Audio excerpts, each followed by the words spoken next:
Right, hello, good morning, and welcome to the show. This is Good Morning Ghana live on Metro TV. It's a Friday, the 22nd day of March 2024. By His grace, we're live and we're here. We're yet another edition of the show. Our gratitude to go to Most High God for the rare privilege of being alive and, of course, the opportunity of having another conversation around the top stories making the rounds here in our dear Republic. I'll let you into our panel for the morning's conversation shortly. But let's take a look at the front pages of our newspapers. Daily Graphic. Executive Parliament umpers, test of Ghana's democracy, expects call for consensus. AG questions Speaker's ruling. Gas explosion accounts for 35% burns cases at Kolebu. Wager Dam spillage, NADMO cautions residents. Fourth Green Ghana project, ministry to plant 10 million trees this year. The Ghanaian Times. Go back to classroom. NLC orders 3 striking teacher unions. Refusal by presidency to receive anti-LGBTQI bill contemptuous. Speaker. Injunction against anti-LGBTQI bill. Speaker freezes approval of ministerial nominees. Speaker's action on ministerial nominees arbitrary and capricious. Majority. Daily Guide. Bagbin's one-man torpedo to cripple government. Nana extols John Kuma's virtues. Ambulance case. Arrest warrant for businessman. Speaker misled parliament. Ghana's oil and gas transforming with vision and action. New Weekend Crusading Guide. Decision to halt approval of ministerial nominees. Did Speaker Bagbin peddle obvious untruth? 10 million cedis defamation suit. Court orders Oliver to file his witness statement within 2 weeks as defamation cases adjourned to 19th April 2024. Education Minister endorses ZODF STEM Integrated Technical SHS Initiative. GNPC CEO Opoku, transforming Ghana's oil and gas sector with vision and action. NDC's bereft of ideas, majority. Ochiman Environmental Task Force ambushed. TUDEC Peace Council award GGA President June 4 for his contributions to peace in Ghana. The Herald. Chief Justice and colleagues caught in democratic standoff. Amin Adam carries Oforiate's 6 billion cedis common fund baggage. Professor Adai Mensah, to expunge portions of his autobiography, goes on his knees with an apology. Colonel Abuaji and Franklin Kujo wade into stolen BV machines at EC. EC chair's integrity questioned. Procurement plots alleged. Asantini cries for Ghana's cocoa industry. The Informer. Shameful. Teacher unions against addressing ghost names problem. Abuse of power. NPP's Alex Mate turns Osu Castle into police station. Baumia package. Businesses to enjoy tax amnesty. Towards smooth governance. Afenyo Makin advocates constitutional review.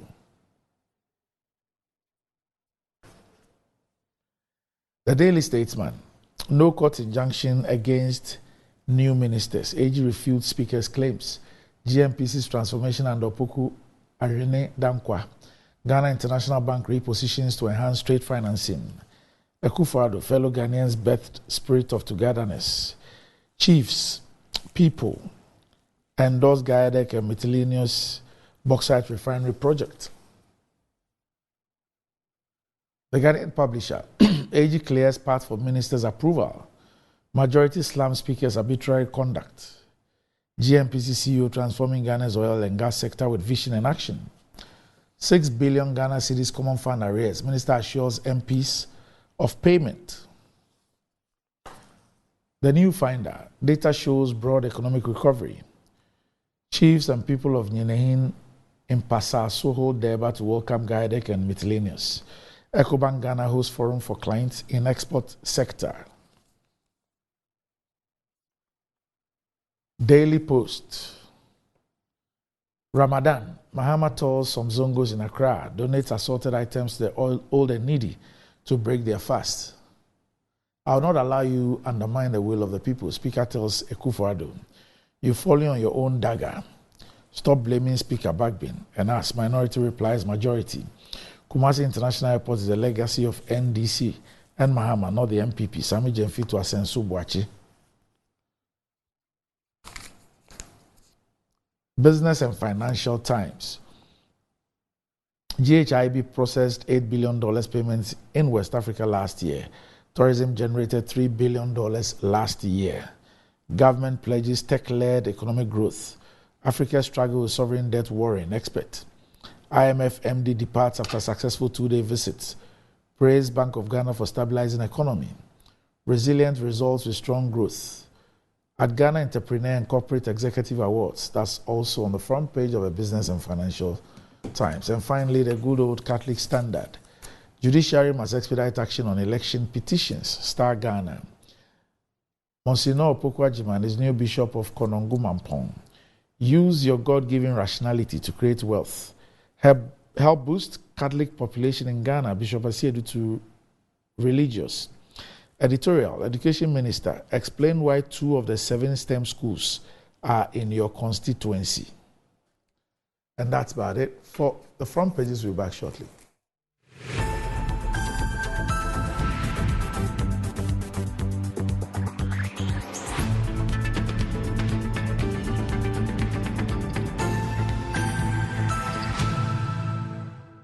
Right, welcome back to the show. If you just joined us, this is Good Morning Ghana live on Metro TV. Well, with me on the show this morning, I have Nana Akomia, who is the Managing Director of STC and the Vice Chairman of Bawumia 2024. Nana, good morning. Campaign. Morning. Okay. All right. We're expecting the President of the NDC Professionals Forum, the Honorable Sampi Yali, to join us here on the traffic show. Yes. You know, in Ghana, when it rains, even for 30 minutes, everything turns upside down. There was some bad traffic that I fell into on the road. I don't know the British High Commissioner's house. Mm-hmm. So that should be towards the Ekufado Circle. Yes. Okay. But right from the T junction. Yes. Coming down to the British High Commissioner's house and the runabout. Yes. And then going to Morning Star. Okay. It was so bad. I sat in it for 15 minutes. Oh. Then I turned back. My driver decided to turn back, and then we went on to the DVLA road. The DV, I don't know the name of that road, going to Christ the King A. Okay. So we sat in the first one, going to the Akufado runabout for 15 minutes. And then my driver turned back, went through the lands offices there, left on the DVLA road, Christ the King, Flagstaff. Okay, and that was better. That was far better. I think there's maybe some truck or car is blocking the road on the first one. Because even though there was a bit of traffic on the DVLA road, it was moving. But this other one wasn't. We sat in it for 15 minutes. And my driver turned back. All right. Okay, so if you're thinking of getting a toothpaste, that will take care of all the family and save money. The recommended family toothpaste is KEL 360 toothpaste, approved by the Food and Drugs Authority. KEL 360 toothpaste provides you and your family with all-round dental protection throughout the day with freshness. KEL 360 toothpaste is good for kids, children, and adults. Let your family be a proud family when they step out by constantly using KEL 360 toothpaste. KEL 360 toothpaste brightens your teeth, prevents cavity, and with its cool mint gives you fresh breath throughout the day and protects the gum from decaying. For consistency and quality, use KEL 360 toothpaste. KEL 360 toothpaste is another product from Samara Company Limited, producers of Sasso. It's available in all supermarkets, malls, and provision shops. Call Samara Company on 0246 864 798. KEL 360 toothpaste, happy smile. And enjoying the fruits of your labor is as important as enjoying the mansions of your labor. And the pains of climbing the stairs when not exercising could be challenging irrespective of your age. But worry no more. Lifts and elevators have got you covered with the best portable American pneumatic vacuum elevators on the market today. It's a simple self-supported elevator for both homes and offices, and guess what? It can lift your goods too. Wheelchairs can fit in and they come in 3 custom-made models. It's affordable and can be installed within 3 days. Visit Lift and Elevators at Sakuman or just call them on 0200-535-515 or send a mail to elevatorsgh@gmail.com for consultations and the best solutions in easy vertical movements. Estate Masters Limited is giving a 10% discount on all their lands. Their lands are located at Ningo Pram Pram, close to the Central University, and Chopoli, close to the Saglemi Affordable Housing site. And it's starting from 25,000 cedis and 12,500 cedis. You can reach Estate Masters Limited on 0500 304 447 or 0593-803-180. Or you can check out the website www.estatemastersgh.com. All right. So let's start off with the impasse between the executive and the legislature. So, well, a little background. We all know about the Family Values Bill. Yeah. And Parliament, the Constitution clearly states how Parliament should go through a private member's bill. And that's in Article 106. And of course, Parliament's work starts from the determination of whether it has financial implications or not, according to the Constitution. And the person presiding is the one who the president says, the Constitution says must make that determination. Once that determination has been made, then Parliament starts its legislative work. And then when Parliament has passed this bill, in this case it was passed unanimously, then the same Constitution enjoins Parliament to transmit the bill to the President. And then from 7 to 10 of Article 106, the Constitution tells us what the President must do upon receipt of it, whether he's accenting or not accenting. If he's accenting, when he should do that and how he should also dispatch it back to Parliament. If he's not assenting, what he should do. If he's referring it to the Council of State, what he should do. All that is prescribed. Then we saw a letter which is very, very unusual. I mean, we've never ever seen any such letter. In fact, this same president, on occasions that he has decided not to accent a private member's bill, has gone through the processes outlined in from 7 to 10 in returning it back to Parliament with his reasons why he will not be able to do it. This time round, he didn't pursue the route, or as Americans say, the route prescribed in the Constitution, but rather saw a letter from his executive secretary to Parliament, asking Parliament, first of all, indicating that Parliament has been attempting to transmit and that they should desist from doing that.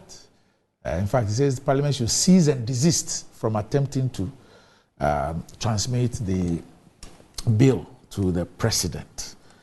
Well, the Speaker also, a couple of days ago, then addressed Parliament and, of course, the nation, and he raised the issue. So it was during the Speaker's address that he actually told us that they tried 3 times, the clerk tried 3 times to do the transmission, which is the route prescribed by the Constitution for Parliament, once they are done with their approval of the bill. So, their passing of the bill, sorry. So he went on and gave the legal whatever and what he thought that the president had done, which was wrong and undermined the Parliament, and of course even described the letter as contemptuous of Parliament and all that. Then he also ended up by saying, says that they will not cease and desist, which means that they will continue transmitting. And then he says that, well, going by the president's precedent, which is setting, which he wants every Ghanaian to follow, he has also been informed of a case in court. And on the basis, which has to do with the vetting of ministers. And so on the basis of that, they are also unable, going by the president's precedent, they're also unable to proceed. And it's adjourned Parliament. The majority is spoken, the minority is spoken, but this is where we are. And the Daily Graphic says that Executive Parliament on past test of Ghana's democracy, experts call for consensus. What's your take on this? Well, Randy, let me wish you a good Friday morning and our audience a good Friday morning. This matter is a bit, looks like it's a bit of a comedy. You know, the parties involved, the Speaker of Parliament, the presidency of Ghana, all of these two gentlemen are great friends. I'm sure you know. They've stayed in Parliament in the president's case for I think 12 years or so. He and the current speaker were in the same committee for a long time. And there's a great amount of friendship between them. And anytime the president met the Speaker of Parliament at an event, you could see they would have a hug, they would talk. You could see these are people with a great friendship. So it's a bit strange that matters have come to a head between the two gentlemen. Now one is heading the executive, the other one is heading the legislature, and you find this huge impasse between two great friends. I would have wished that simple telephone calls, back and forth, would have avoided this impasse. Letters that are being issued in the public domain. And so what you have on our hands is the play of brinkmanship. That's what is happening. It's a brinkmanship play. Now, to take off from your narration, so the family values, the more popularly called LGBTQ something bill was passed unanimously, by partisan support by both sides of the House. And so once it is passed, it has to go to the president, for the president to sign, and then it becomes law. You had mentioned that this is if for some reason the president finds or has some difficulty with the bill, he sends it back to Parliament and say, look, please address your mind to this or that clause because of this or that implication. Can you look at it again? And then he sends the bill to Parliament with his comments as to why he cannot sign. The Parliament will look at it.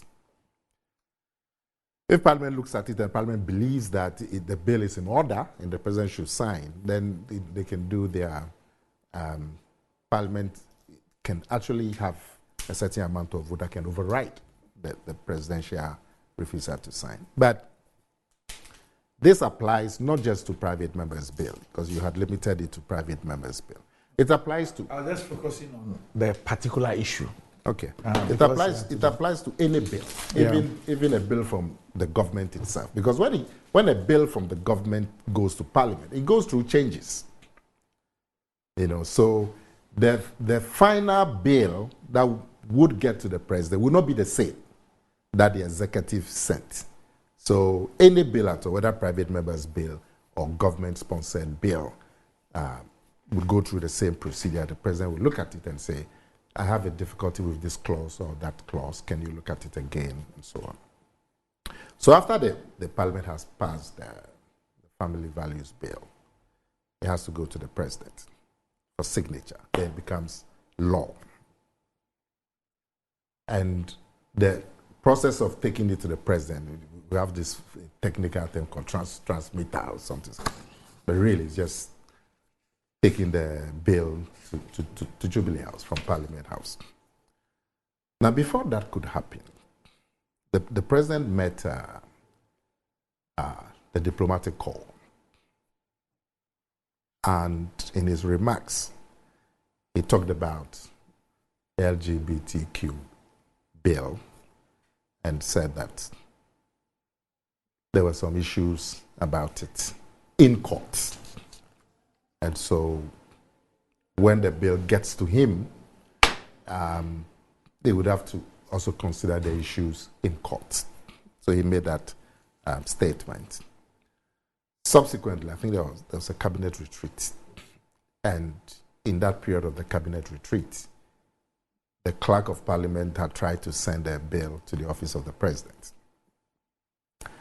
And of course, the presidency was at a retreat, so they couldn't meet the officers at the office of the president.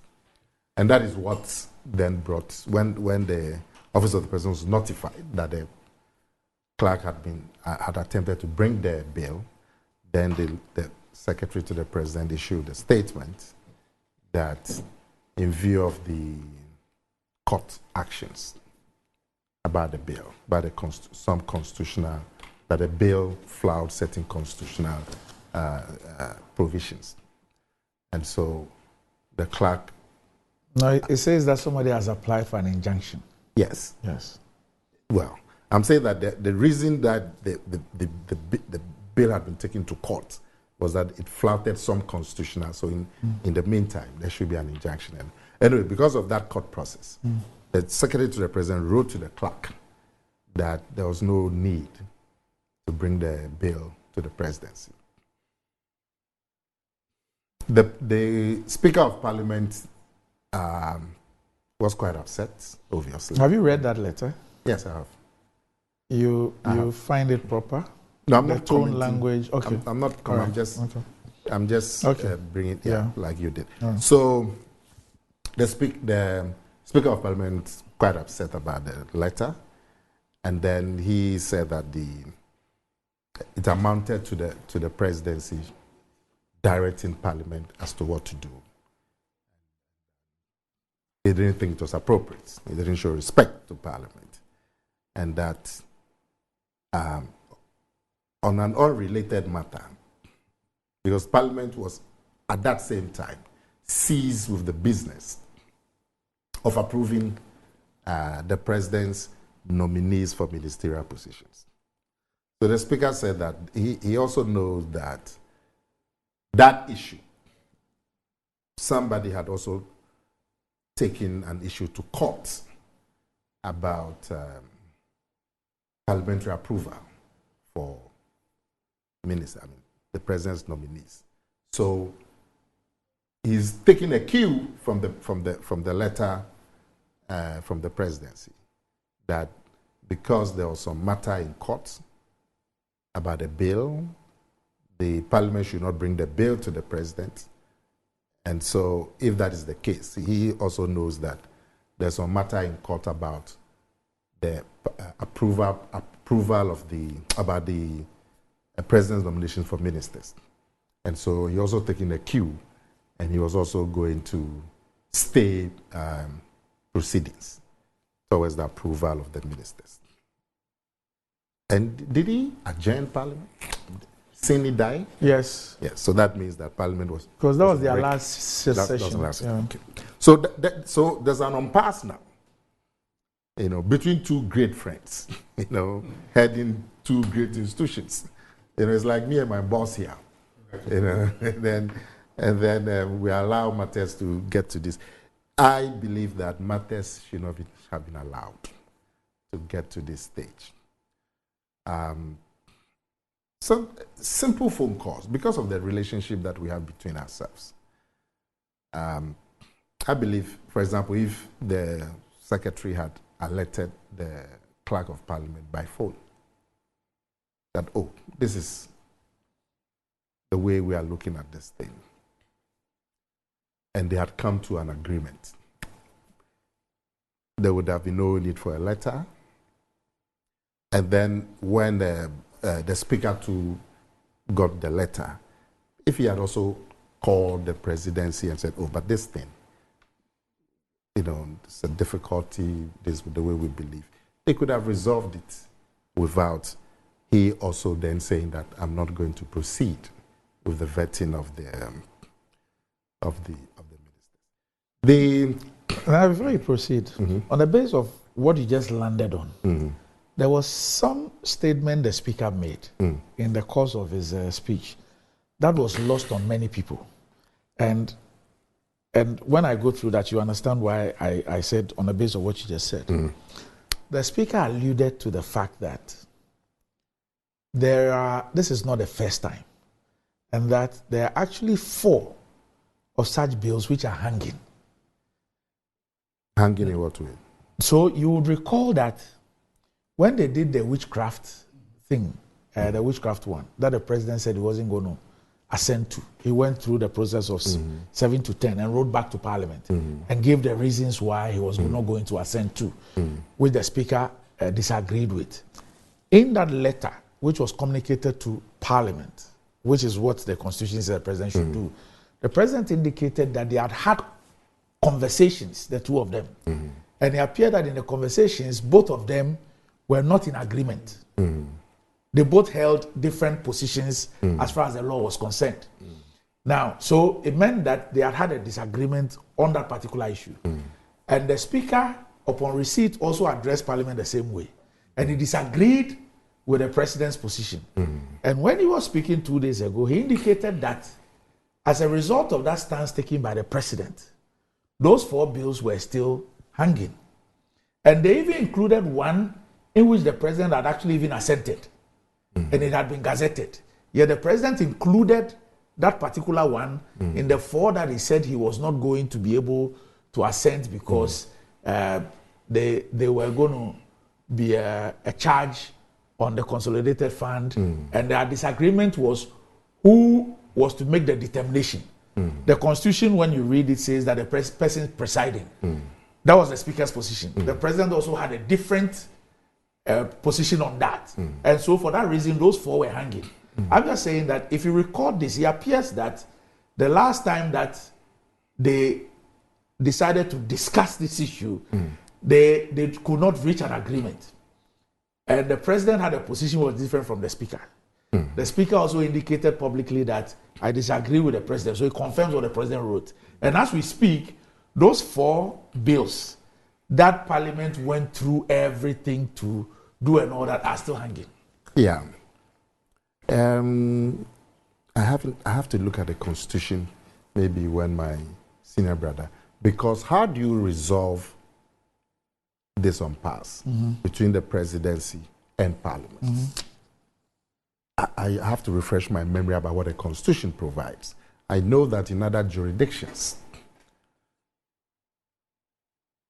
Parliament can override the president's veto by certain vote. It has to be 2/3. But in the case of this bill, it's already unanimous, so it's 100% approval. I don't know what the Constitution says directly about this, how about to resolve, because you would anticipate this impasse where Parliament has passed a bill and the president says, I disagree. And if the 2 parties do not come to a consensus, there has to be a resolution. And I don't know what the Constitution, but you have the Constitution. I'll just look at it if you don't mind. Yeah. But really, in other places, there's a provision for how to resolve it by 2/3. 106. Article 106. Okay. It doesn't explicitly speak about the kind of impasse that we have. Yeah, 106. But then when the bill goes to the president, yes, it gives us the process. Process. Yes, it gives us the process. Yeah, in case of a presidential veto, and Parliament refuses to consider the reasons for the what should be the resolution? Say 106. 106. No, it doesn't deal with that. It doesn't deal with that. It doesn't deal with that. It just deals with the process what Parliament must do, what the president must do, and that's it. It doesn't deal with the current situation that we have. But there are so many clauses dealing with bills. Okay, where the president refuses to assent to a bill, he shall, blah, blah, state in a memo to the speaker, inform the speaker that he has referred the bill to the council. Okay, it says that, state in a memo to the speaker specific why he disagrees with the bill. including his recommendations for amendment. Then he says that he should inform the Speaker that he has referred the bill, that's the bill in contention, to the Council of State. Another. That is if he has done that. Yes, yes. So there are two pathways. No, that means he's supposed to do that. No, there are two pathways. The president can express his disagreement in a memo to Parliament, or can refer to the Council of State. Whichever way, he needs to inform Parliament. Well, he says that where the president refuses, then there's says A, he should state in a memo. 2, inform the Speaker that he has referred the bill. Yes, so he's supposed to refer. So if there's an impasse, okay, so Parliament shall reconsider the bill, taking into account where the bill is reconsidered and the resolution supported by the votes of not less than 2/3 of them, the president shall assent to it. It provides a resolution here. No, this is only when the president has submitted a memorandum indicating amendments that ought to be done. Yes. Then at that point, when Parliament by 2/3 approves it, then he's bound to sign it. Yeah. Yes, but that is not the situation that we have now. No, I was talking about the 4 bills that you said are hanging. Yeah, the four bills he did not submit. The president did not submit a memo which says that I disagree with clause A, B, C, or I'm proposing X, Y, Z amendments. Okay, for which reason they should be looked at. What did he do? His issue had the witchcraft bill. His issue had to do with a disagreement with who determines whether there's a charge on the consolidated fund or not. Oh, okay. Yes. And you say that determination as to whether the bill will have a financial implication. Yes. And these are private members' bills. Yes. Yes. All the 4. Yes. The witchcraft and all of that. Yes. There's one about armed forces something. Yeah. They are also about 4. Private member. Yes. About 4 of them. And you are saying that the member presiding. So let me just find that part where the Constitution speaks to that. Okay, so that's 108, settlement of financial matters. Says Parliament shall not, unless the bill is introduced or the motion is introduced by or on behalf of the President, A, proceed upon a bill including an amendment to a bill. That in the opinion of so this is the part. 108, Parliament shall not, unless the bill is introduced or the motion is introduced by or on behalf of the President, A, proceed upon a bill, including an amendment to a bill, that in the opinion of the person presiding makes provision for any of the following: the imposition of taxation or the alteration of taxation otherwise than by reduction, or the imposition of a charge on the consolidated fund or other public funds of Ghana, or the alteration of any such charge otherwise than by reduction. Now, so per this, the 108, in my view, and I'm not a lawyer, but in my view, it is clear that it says in the opinion of the person presiding. But that's clear. So in that case, the determination is made by the Speaker. Yeah. But this was the contention for the previous one. The President disagrees with this. Yes, I'll try and pull those documents. Oh yeah. So when the President wrote to the Speaker then also addressed Parliament. Same way, and also spent close to an hour or so also showing how he believes that the President was wrong. But I'm saying that impasse has also led to those particular bills hanging. And because the President hasn't, if the disagreement is as to who makes or who decides that this bill would involve costs to the state, but it states that the member preside. That's what we all read. And you're saying the President disagrees with that. That's why he refused to sign the witchcraft. Because if otherwise, what the President would have done per this was to have made, who have indicated that maybe I disagree with clause A, B, C, D, and then propose amendments. Yeah. And then that is what Parliament would then have to consider. Yeah. And then if 2/3 of Parliament approves it, that's it. Yeah. But we are not there. There was no proposal of... So in the case of... so this is an interpretation of the Constitution. So that Parliament cannot do the 2/3 thing. Oh yes. Yeah. He has not come to them with a memo saying that I disagree with A, B, C, D, and I'm proposing X, Y, Z amendment. Yeah. Well, but the provision seems to be so clear. It's plain in very clear. Very. So I don't know if really the basis of the president's refusal is on the determination of cost. Because as for determination of cost, by the Speaker, the payment says that. So I have to check if that's the president's basis. But you see, the Speaker too. I mean, like I said, instead of a letter, and obviously there's a precedent where the two parties have been talking about disagreement over bills, and I would have wished that they could have just settled this with telephone calls and agreed on how to proceed or agree on a certain procedure. But having said that, the Speaker too, the basis of his refusal to allow Parliament to proceed to the approval is the suit in the court about, but it's by Dafia Makbo, the Member of Parliament. But the Dafia Makbo suit is not about the approval process. What Dafia Makbo suit is asking for is that some other appointments by the President should come to Parliament for approval. Not about those who are in Parliament for approval. So, using that as a basis to refuse the consideration of Parliament of the ministers is also difficult to understand. Because the suit before the courts, I mean, people can talk about, well, at that time the suit was not ready or whatever, the technical capacity of but that's all just legal talk. But even assuming that there's a suit, the suit is talking about other ministers should be brought before Parliament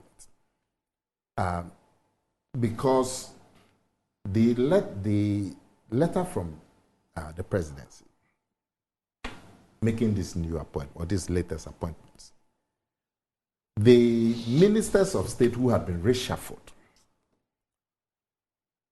the letter from the presidency could give the impression that they had been relieved of their positions. But that's what the letter said. That's what the letter says. Okay. It said that these persons have been relieved. Okay. And it listed them. Yeah. And they included people who were assigned new portfolios. Yes. And people who were not assigned any portfolios at all. So it gave the impression that people have been relieved of their positions. Yes. And some people have been appointed to new positions. Yes. But obviously it's a reshuffle. And you just say that the Minister for, let's say, Information has been moved to Works and Housing. But the correspondence that says you find his name in a list of ministers who have been relieved. And then you find his name in the list of people who have been appointed. Yes. Then and so Dafia Makbo is saying that once they have been relieved, once the letter from the president says that these people have been relieved and these people have been appointed, then people like Ojo Pong Nkrumah, who's been moved for Information to Works and Housing, other people like which other ministers have been reshuffled? Bantama. Asensu Boachi. Yeah, Asensu Boachi, who's been moved from Works and Housing to Roads. All of them, because the letters Amin Anta. Amin Anta, appointed from Minister of State too.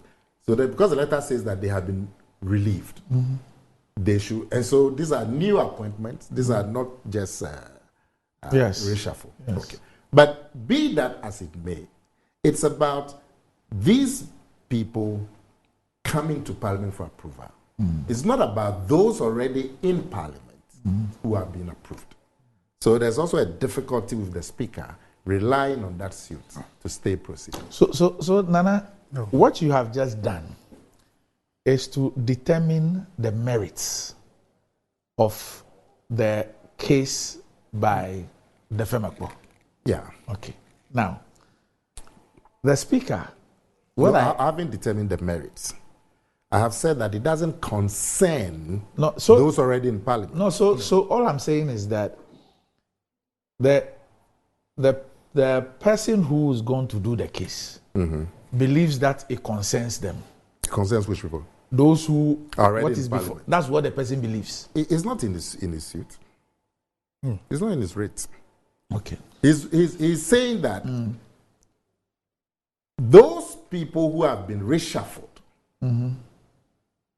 the letter says that they have been relieved of their posts. So the new positions are new appointments per the letter. So they should come to Parliament for approval. Those people who have been reshuffled. But the new, those in Parliament are the new appointments, like my MP, Dakwa Newman, who's been given it, who's new. So she has to go to Parliament, and she's gone to Parliament and waiting approval, and a few others. So the Dafia Makpaw's suit relates to those ministers who have been reshuffled, not those ministers who have been newly appointed. Now, so the court will decide that per the letter from the president, those reshuffled ministers are new appointments. That's the but what were the reliefs that the Makpaw that the court should determine that those reshuffled per the letter from the president, those reshuffled, that all of us know. I mean, if you move from information to works and housing, we all know it's a reshuffle, and you don't go to Parliament. I was reshuffled a few times. I never went to Parliament. So we all know that when you are moved from one ministry to the other, it is a reshuffle, and you don't go back to Parliament. I have something to say on that, but I believe that if Parliament approves you to be a Minister for Information, that is the approval given by Parliament. And if you have moved or reshuffled to Works and Housing, you should go back to Parliament, because Parliament didn't vet you for Works and Housing. But that's your opinion. That's the different. I believe that strengthens parliamentary oversight and so on. But that's a different matter. But the practice that we all know since 1992 is that when you are reshuffled, you don't go back to Parliament unless you've been reshuffled from a deputy minister to a minister. But if you are reshuffled as a minister from one ministry to another ministry, you don't go to Parliament. What Dafia Makpaw is saying is that this is not a reshuffle. That the letter itself from the presidency says that these people have been relieved. They've been sacked. They've been sacked. Relieved is sacked. Oh, yes. Okay. Sacked. You didn't know that. What else do you know? No.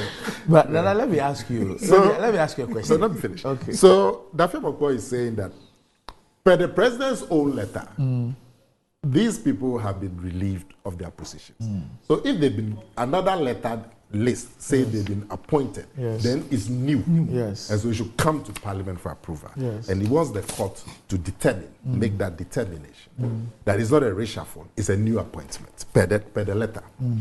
But that has nothing to do with the new appointments who have gone to Parliament. But the Speaker is relying on it and saying, oh, this suit affects those in Parliament. It doesn't. It's not even mentioned in the rate. Okay. So let me just ask you this. After 7 years and a quarter, why will, if the intent of the president is not to sack these people and is to reassign them, move them from one ministry to the other, why would the presidency issue a statement to say that they have been relieved of their positions? Why? We have had reshuffles in this country Forever. I have the same difficulty that you have. Okay. All right. Okay. So I just found the issue that we were talking about, the previous ones. So the ones that the president, you have the Criminal Offences Amendment Bill 2022, which is the witchcraft bill, and the Armed Forces Amendment Bill 2023. And the president says, is it a private member's bill? Yes. It's a private member's bill? Yes. You sure? Yes. Seeking to do what? And it says they have his support, but he cannot assent to them because of constitutional issues. It says the way and manner the two bills were prepared flouts Article 108 of the 92 Constitution, and therefore he cannot assent. Quote, after thorough consideration in the light of constitutional issues, I'm unable to assent to these bills. Now, Speaker Bagbin explained on the floor of the House that during a conversation between him and the President last week, the President raised specific constitutional concerns. Quote, I raised specific constitutional concerns regarding the bills related to Article 108, particularly the nature of these bills, which were introduced to Parliament as private members' bills, rather than being presented by or on my behalf. Article 108 of the 92 Constitution states, Parliament shall not, unless the bill is introduced or the motion is introduced by or on behalf of the President. The contents of these bills have my support, but we need to ensure that they are enacted in line with established constitutional and legislative processes. That's President Akufo-Addo's letter. And he says that the concerns raised were significant and have profound implications for the constitutional integrity of this legislative action. Any legislation we pass must be in complete alignment with the provisions of our Constitution. I intend to have the bill reintroduced to Parliament on my behalf in due course. And another bill he is also unable to assent to is the Wildlife Resources Management Bill. Unlike the other two, the President indicated that this bill was introduced on his behalf. However, the letter said various provisions of the bill requires Parliament to reconsider the move to ensure that the bill, when enacted, will be in alignment with established constitutional provisions. So it was the same 108, so that was a disagreement between the two of them. Yeah. My other difficulty is when Parliament is considering bills, they are done in the open, isn't it? They are done in the open. So if there are difficulties with the bill in the view of the President or anybody, it can be dealt with once the bill is being considered. You see. So if you take this current bill, the LGBT bill, there are parties who have taken the bill to court that it flouts constitutional issues. It flouts constitutional provisions, that it affects the human rights of those who will be affected. But if that is the case, parliamentary proceedings are open. As for committee proceedings, members of the public parties can appear before the parliamentary committee. So those people who thought or think that aspects of the bill affect the human rights of the people affected, they should have done their lobbying at the committee level and shown clearly why some provisions of the bill affects the human rights of people, so that the committee is bipartisan, and they could have resolved some of these issues at the committee level before it even went to the entire Parliament for it to be passed. Now you have a situation where Parliament has passed it, then parties are saying that it offends human rights of some people, and now we are going to leave it to the Supreme Court to decide. Whereas it could have been resolved at the committee level and at the parliamentary, at the process of making it into a bill. All right. So, Ambassador Sampi-Yale, let me hear from you about these UMPAs. The Republic of Delhi's canals. Every day we have a new thing to deal with. Randy, those who by the providence of the state have been appointed to serve the state should know that they should use their positions to alleviate the suffering of their people and not to create unnecessary confusion. What we are dealing with is a straightforward matter. The process of enacting a bill, either brought by the executive or by through private members' motion. And the Constitution is explicit about how to go about these things. I am worried about this matter because of the way we have allowed a very simple matter, which could have been solved by telephone conversation, as my friend is saying, to become a national issue. Today, all radio stations, television stations are discussing these matters. One, the Secretary of the President, to the President, the letter he wrote, let us reverse the positions. If he was the Speaker of Parliament and somebody who's a subordinate wrote such a letter to him, would he be pleased? So we have all done communications. Nana, we are taught to know the levels and style of communication. So if you are writing to the Speaker of Parliament, he didn't write to the Speaker. A minute. The clerk works under the Speaker.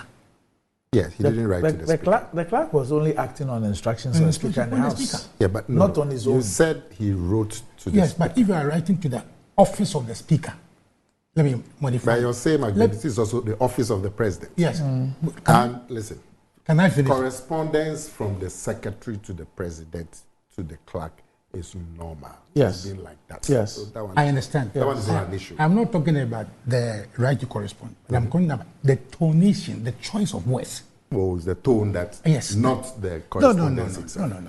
The tonation. Would you let me speak? No, I'm straightening you because you had mentioned don't that straighten me. You shouldn't write to the Speaker. You are not. So you mean the tonation? Is that what I said? Yeah, that's what you said.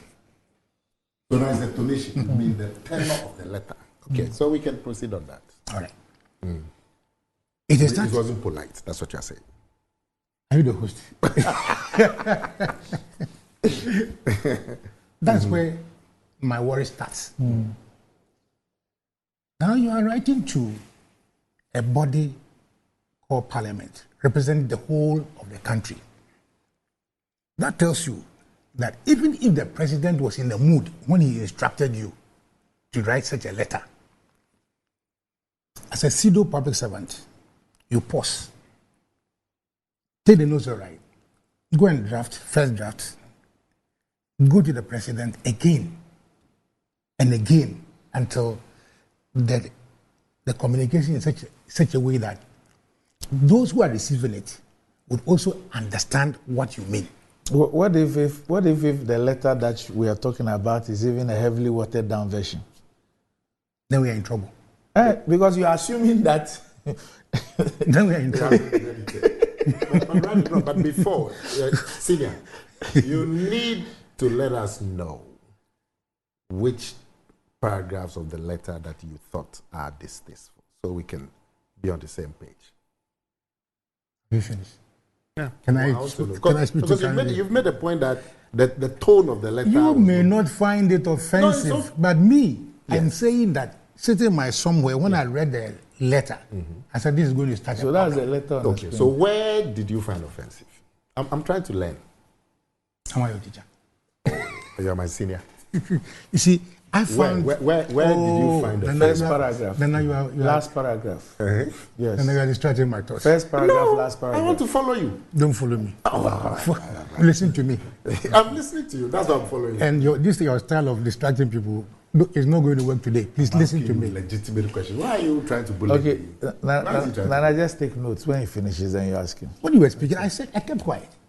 You brought a whole notebook, and I listened to you. Where's the notebook? Bring a notebook. Ambassador, where's the notebook? No, Ambassador, listen. You have said that you find a letter offensive. We have done this 20 years, so I know you. So let me speak. I'm asking you. No, I want to understand. I want to follow I said, Nana, let him finish. Show me that so I can follow you. Where's the offensive page? So I can follow. That's all. I found the content of the letter not befitting or being received by the Speaker of Parliament. And indeed, that is what has created. No, but which parts? Oh, Nana come here. Nana come here. You taught people in communication school. No, I've never taught in communication. Okay, but you have done communication enough to say that when you write, all right, the person receiving it, the words of the letter should enable him to take action. No, so. That is communication. I agree. That's I'm saying which part of the letter do you find offensive? So and we can all the letter that has been written is what has created or generated this. Yes, which part? Which part is offensive? All the parts. The entire letter. Okay. Now, then that's fine. Brandy, essence that the state use in between the executives, the legislature, and the judiciary ought to know that they are in the service of three powerful organizations. I'm appalled about the letter and the donation of Nana Asante Bediucho to the clerk. The role of Parliament is to pass its law and then transmit it to Parliament, not so. To the president. So if somebody write to me, without even if he calls me, so the president is not too happy with this and that, so please hold on and submit it later or whatever it is, it's a different thing. But if you write to say desist, you know them cease and desist. These are it's like an order. But that's what I wanted to know. What is it? That word you find it offensive. But you will not allow me to speak and so that you can get it. No. I'm just asking you. You are so lame. Randy, I think you have to interview. This man has a style of distracting people. Yes, go on. Yes, this go on. Randy, am I distracting? So him. No, am I distracting? Yes. By asking questions. Yes. Just take note. When he finishes, you can ask him. I'm the only person allowed to ask questions in the course of the. And who asks you questions? Me. I'm the moderator. You can, but sometimes you do ask me. Yeah. So if I can ask you a question. I said sometimes you do. So if I can ask you a question, why can't I ask my? No, just especially when it's okay. Especially when he feels that he believes that is a ploy to distract him. How can asking you a simple question be? This is your 16th question since I started talking. 16. Even me, I have not asked two. Even the host have not asked. This is your 16th question. Instead of giving me a simple answer, he's counting the question.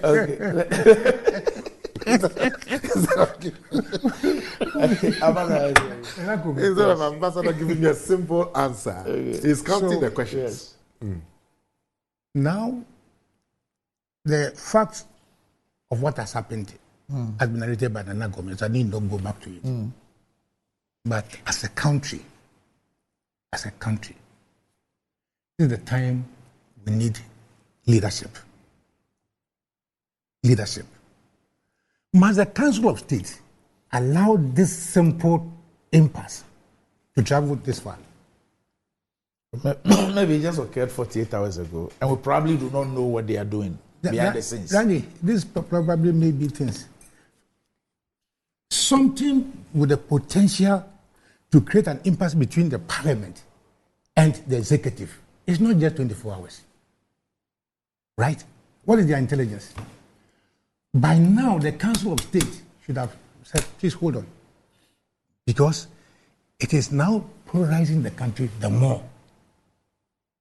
I don't want to go to the legalities or illegalities or whatever. I want to look at the impact of this unnecessary problem on the country. Randy, I was in India, and then an investor had come to my office. Unfortunately for me, that was the day the Daily Graphic has responded that somebody has been killed in Ghana. Ambassador, is your country safe? And I think you understand what I'm saying. Yeah.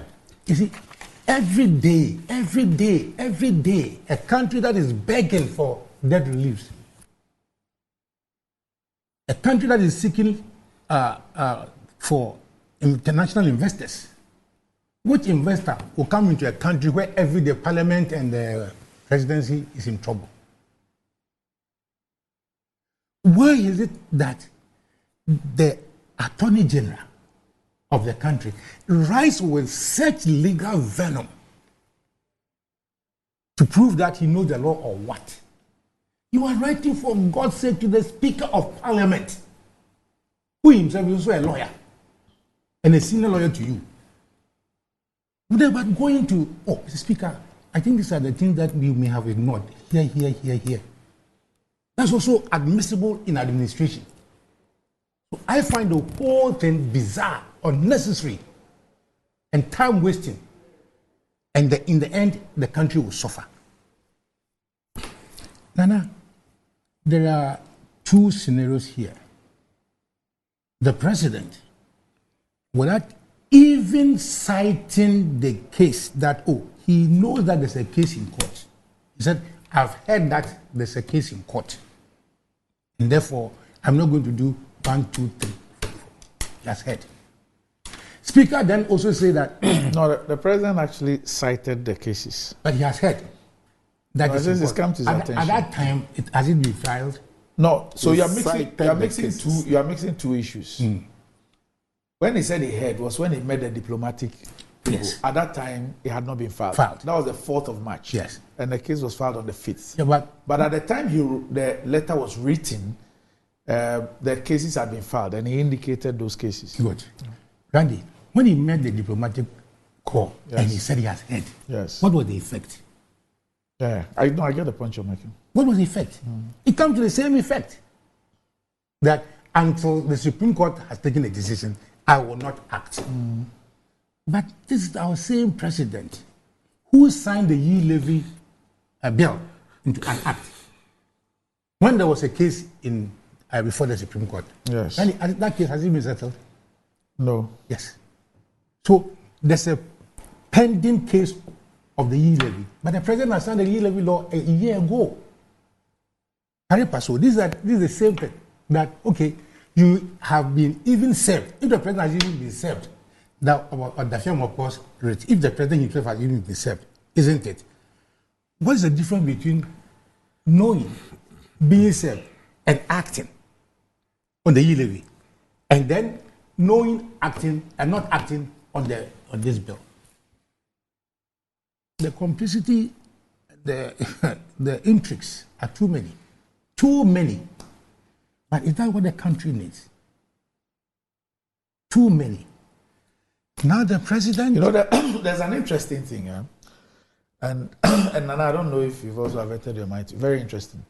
You know, when the president's letter refers to settled law, you know, in the Amanda Odwe case, when the parliamentary committee presented their report to the whole, and then we're going to do, I think, the second reading or so, you know, that is when Dr. Odwe filed for the injunction. And the Supreme Court, in dismissing the injunction, was clear that Parliament cannot be injuncted from performing its legislative function. That was the decision. In dismissing the Dr. Amanda Odwe application, which was when it was a second reading. Okay. So I asked the question, the transmission of the bill from Parliament to the President, is it part of the legislative function of Parliament? Sure. And the answer is yes. Yes. So if I were to apply the Supreme Court's position on the Dr. Amanda Odwe thing, Which are president. that look, you cannot injunct Parliament from performing its legislative function. If transmitting the bill so unanimously approved by Parliament to the President is part of his legislative function, how then can Parliament be injuncted from doing so? And why would the presidency refuse or decide to act in a way on the basis of that to prevent Parliament from performing its legislative function? And even order Parliament to desist from performing its legislative function. Why would you do that? Mercy. Because the Constitution is clear. The Constitution doesn't say that you are bound. No. So it says that if you have reservations, go through this and this. You know, and in fact, in the AG's advice to the president, the AG's advice was that in view of those cases, don't assent. It didn't say that don't receive. Don't receive. You see, I thought. I mean, I totally. I'm with I you thought I had a floor. that when they ask you a question to make your case clear, you say, hey. You see, that really is the point. The point is that Parliament, after the bill has been passed, has to make a report to the president that this bill has been passed, so and so, this is the bill, this is the vote, all of that. It is then up to the presidency to decide what to do with it. In accordance with the Constitution. So if the presidency says that it's in court, you tell Parliament, well, I've received it, thank you very much, but because of this matter is in court, I will wait my reaction. Parliament can disagree, but the president would have conformed. Yes. So that is the worry about the letter from the president. The letter from the president is unconstitutional. Let me agree. And I thought that was the case that was going to be pursued by my senior. But you wouldn't allow me to pursue. He went on to talk about tenor. So I wanted to know what tenor. But that was also an issue. But you see, so you have even if we have two wrongs here. Two wrongs. Where are the two wrongs? That it would have been better if the office of the president had just received it and responded that because of the matters in court, I would wait to see what the court would decide. Then the other one that Bagbin is doing, relying on the Fiamopos case. In fact, I would have also wished that Bagbin had a back channel communication, and there's a back channel communication. The president, Charlie, this thing, it could bring this thing, it could bring this. Can we look at it and deal with it at the back channel? He also decides to be upfront about it. And he also then relies on the Fiamopos rate, which doesn't talk about the people in parliament.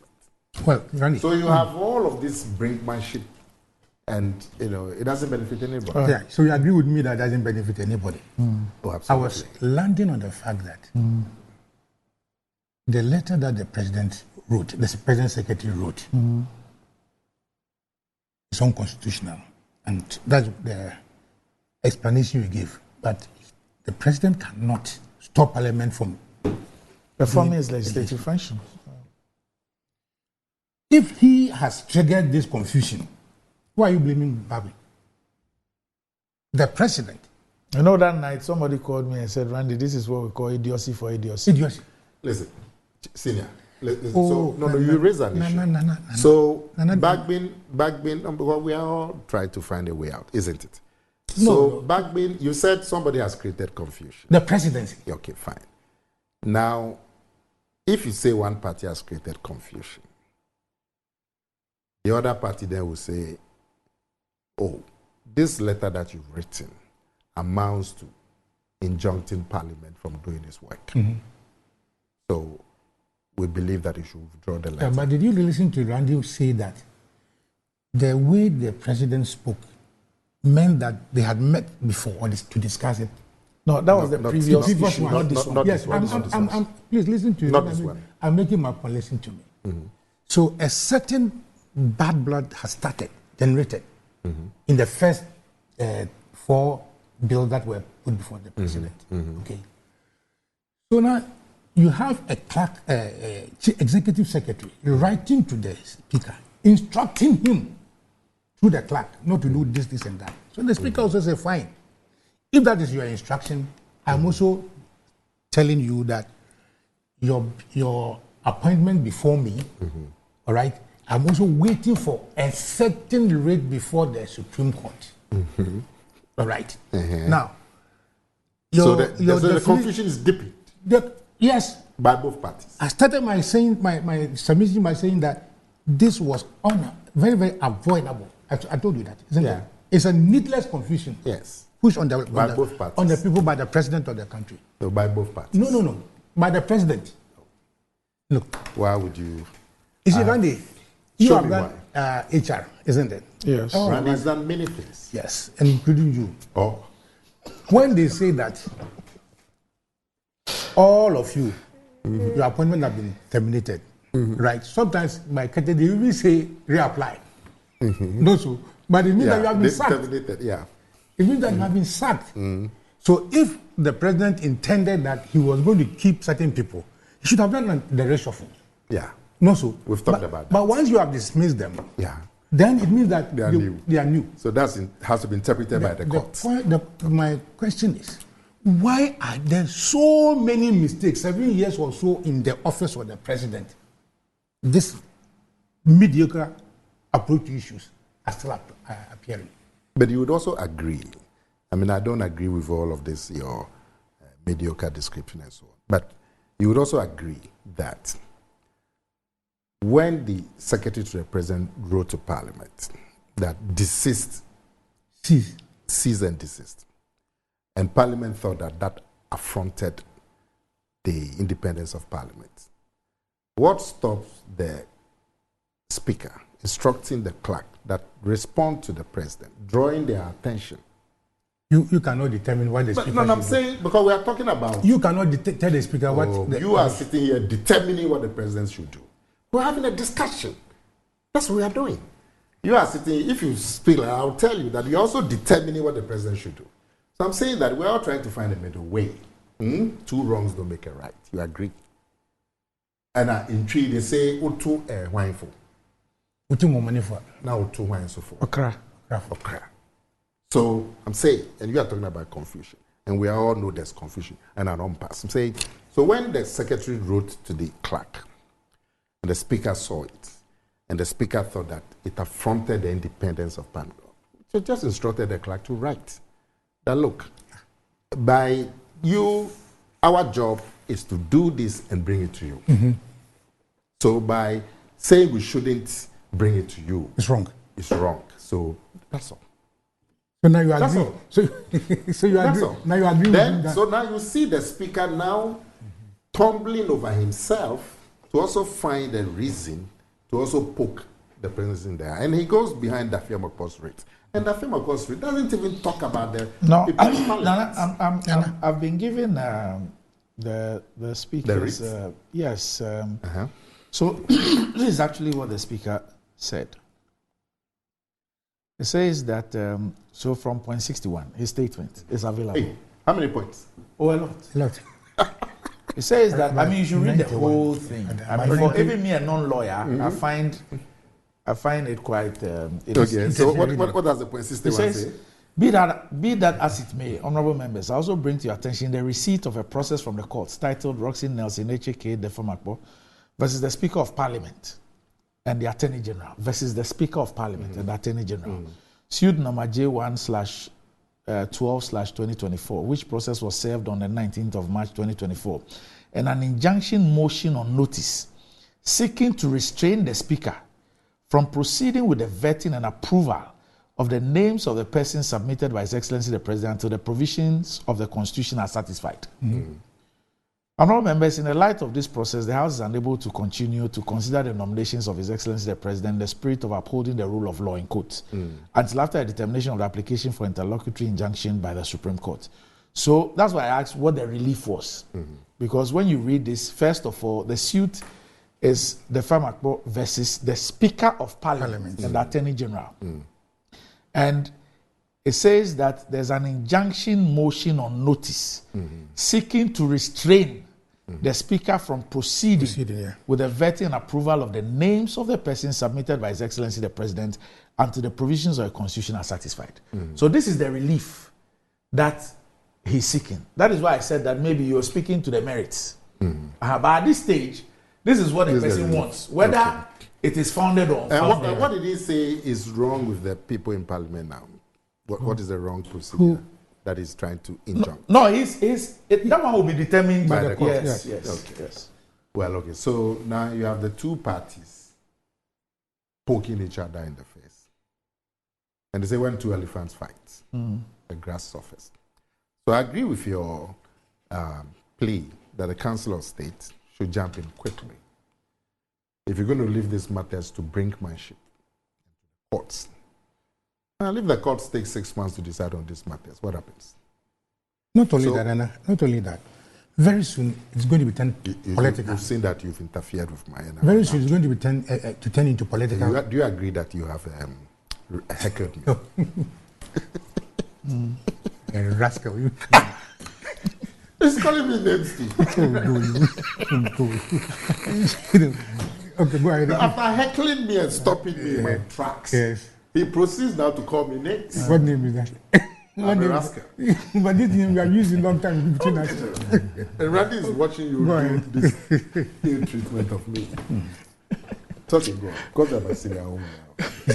Call me rascal. So, I agree with Nana Akomia agreeing with me that the Council of State should immediately step in. But very soon, by next week, this thing will become political. Is it all day? Is it now, even the judiciary is being put into a certain political whatever. Yesterday, I had a conversation. What was it about? Oh no, I think it was on this program. And the view was that, the application for injunction in the case of the Family Values Bill was applied before the Dafia Makpo one. Yeah. So the Supreme Court must determine that one first. Before it determines the Dafia Makpo one. If it goes ahead to determine the Dafia Makpo one before that one, then it will be pretty clear that the judiciary is doing the bidding of the president, or is being biased in favor of the president. No, you don't get the point I'm making. I'm not saying that I agree or disagree with that. That's not my point. My point is that by saying that the Supreme Court should deal with this matter first, it depends on the decision. The Supreme, they can uphold that firm, of course. No, I'm saying what I'm saying is that the view is that the one that was filed first must be heard first. I agree. It doesn't follow like that. Yeah, but even it doesn't follow like that. It depends on some cases are straightforward. Some cases you need aid. Because the judges they compare their aid. Some will cite cases. Some that they will ask one or two people to do the aid. They will do all the research and bring it to the attention of the judges. They will also then validate. And then they say he will read the decision. So they also go through a process. Some cases are very easy.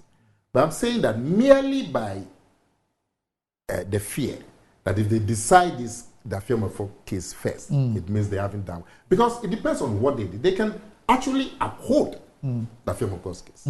They can actually uphold it.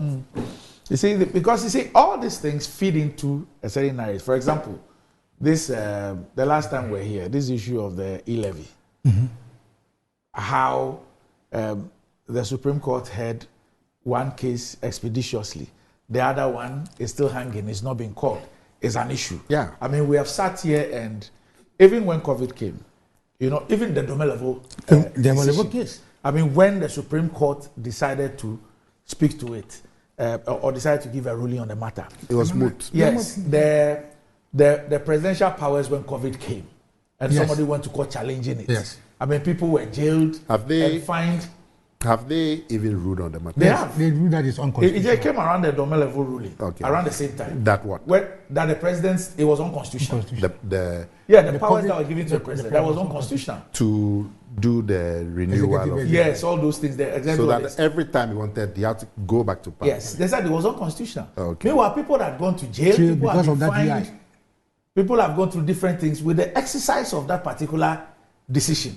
And then 2-3 years on, then the decision comes. Remember the pastor that was jailed for 4 years in Kumasi? Actually, the Supreme Court itself, they hide under this cloak of judges shouldn't speak. So they don't comment. But these issues worry the public. That here's a case that has immediate implications. And if you don't judge on the matter, it causes harm, like the Domelevo case. The Domelevo case, they said that the Domelevo should not have left the office. But at that time, Domelevo, the harm had already been done.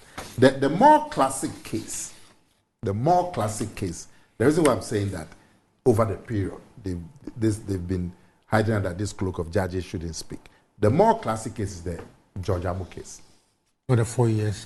George Amu case, which was filed in 1997. And it talked about representation for the people of Ayawaso war gone. The Supreme Court didn't act on that case. It acted on so many other cases over the 4-year period. And then in 2000, 4 years after, they ruled on the Amu case. And they said that Amu should have been the person representing Ayawaso Walker. And that it was. And up to now, we don't know the reason why the Supreme Court acted that way. Randy, for example, in this matter, yes. Now the cases have become related on the basis that both of them are subject of an impasse between the executive and the... And I'm in no position, respectfully, I'm in no position to even tell a magistrate what to do. But the Supreme Courts are also courts of, I'm trying to get the expression, will come later on. But you see, these are injunction applications. The Supreme Court can easily deal with both matters the same day. Oh, yeah. Yes, and because the implication of the country is dire. Now you see, my friend or my son Kojo Ponkroma was dismissed from information. And now, Per the letter. there's a letter. Yeah, I was going to show you the letter. Producer, let me This is a No, letter. but we agreed on the letter. This is a letter. He was Randy. He was dismissed, right? as information minister. Minister, and now And in fact, the president thanked them. and thank them. Yes, This he is the thanked letter. them. If you look, just keep to the So clearly, they are page 2, the last end. Just No, it says the president of the exit from office. No, go back, please go back. Exit from office. Please go back to the first page. It says the president of the republic, Nana Addo Dankwa Akufo-Addo, has relieved the following ministers and deputy ministers of their portfolios in government with immediate effect. Now go to the second page. Please go to the second page. Now to the end of the second page.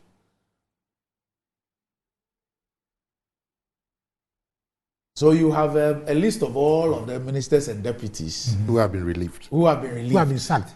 Yes, No, and then it now says this relieved. now this is the Release. What now are this they it says What the are they president Let's be personally accurate. expressed his sincere appreciation directly to each of the ministers and deputy ministers who have exited government for their commitment, competence, dedication, Exited and hard work government. in office, which helped in the realization of government's mandate to the Ghanaian people over the last 7 years, and wished each of them well in their future endeavors. Okay, now you go to the one that was appointing the people. Yeah. So this is where Then it says what? you Yeah. know, this is where Are you laughing? But we settled that matter. We have not settled it. I was raising the we point. have said Randy, that. Randy, wait. no, he wasn't here. He wasn't he here. was here. I was Well, here. we- Randy, well, On this, we have on, said on that. this Oh, correspondence, we settled the matter. Okay. give my letter to And me. I Give said me that, my yes, letter. I share your. That it been sacked, and then now, Kojo upon Nkrumah, Why did he say they've been sacked? But if you're relieved of your appointment, you've been sacked. and then no, wait, let me show you. If you're relieved of your appointment, you've been sacked. Nana, Listen. not there are 3 words in this letter: What is the word used? There's relief. relief and exiting. Randy, you read it.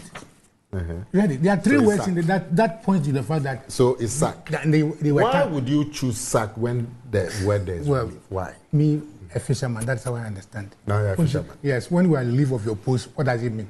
You have been sacked.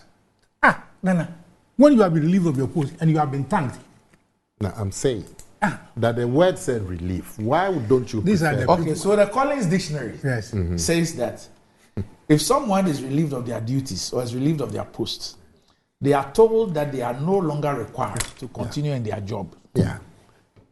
Nana, That means these are the people who. But if you are no longer required in your job, what does it mean? These So are why the don't people- you use the word These are the in the- people. in the These are the people.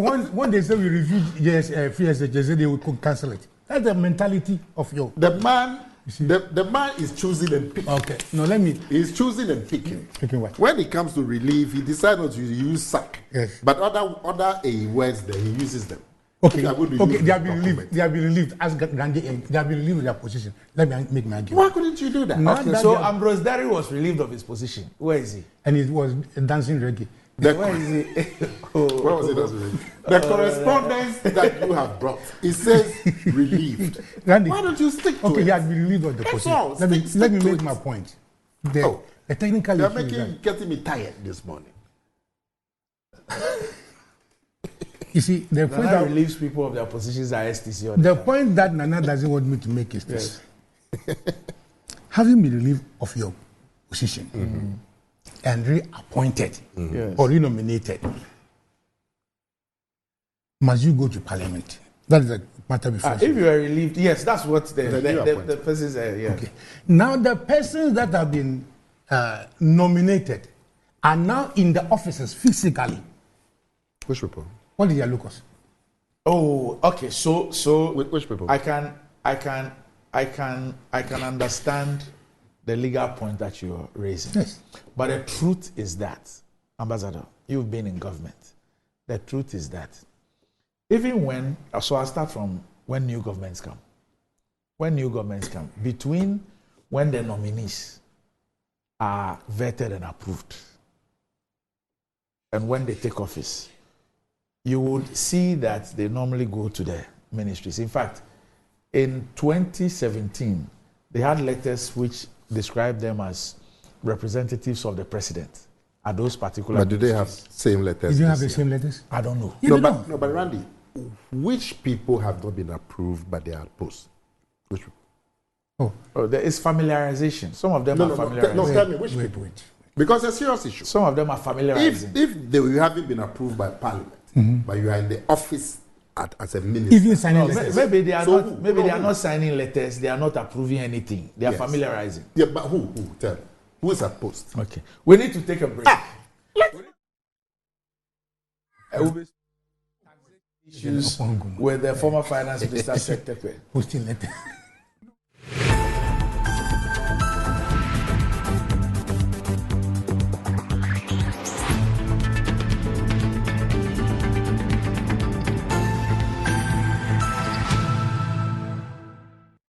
Right, welcome back to the show. If you just joined us, this is Good Morning Ghana live on Metro TV. Still with me on the show, I have Nana Akumi and Ambassador Sampi Yale. But what does wealth mean to you? Do you want to live like a tycoon? Remember, as God the Mullah, God the power. Ghana's newest lottery game draws live on Adom TV at 9 a.m., 12 noon, and 6 p.m. daily. Now pick up your phones, tablets, and computers and download the GamePad Games app on Play Store. You can also play on the website at www.gamepadgames.com or by dialing *946# on all networks. Just choose 4 numbers from 0 to 9. It's easy to play and easy to win. Charlie, make we play this game and make some moolah. Nobody beats our odds in Ghana. GamePad Games, more moolah, more power. This game is regulated by a National Lottery Authority and is not for persons under 18. Play responsibly. Ayesoko, that Kosombo dam be big, but Betway's cash out be bigger. Betway is giving you more control over every thrilling bet you place. Enjoy the biggest and most reliable cash out in Ghana on Betway without any hassle. Sign up today at betway.com.gh. Terms and conditions apply. Not for persons under 18. This is regulated by the Gaming Commission of Ghana. Betway, get way more.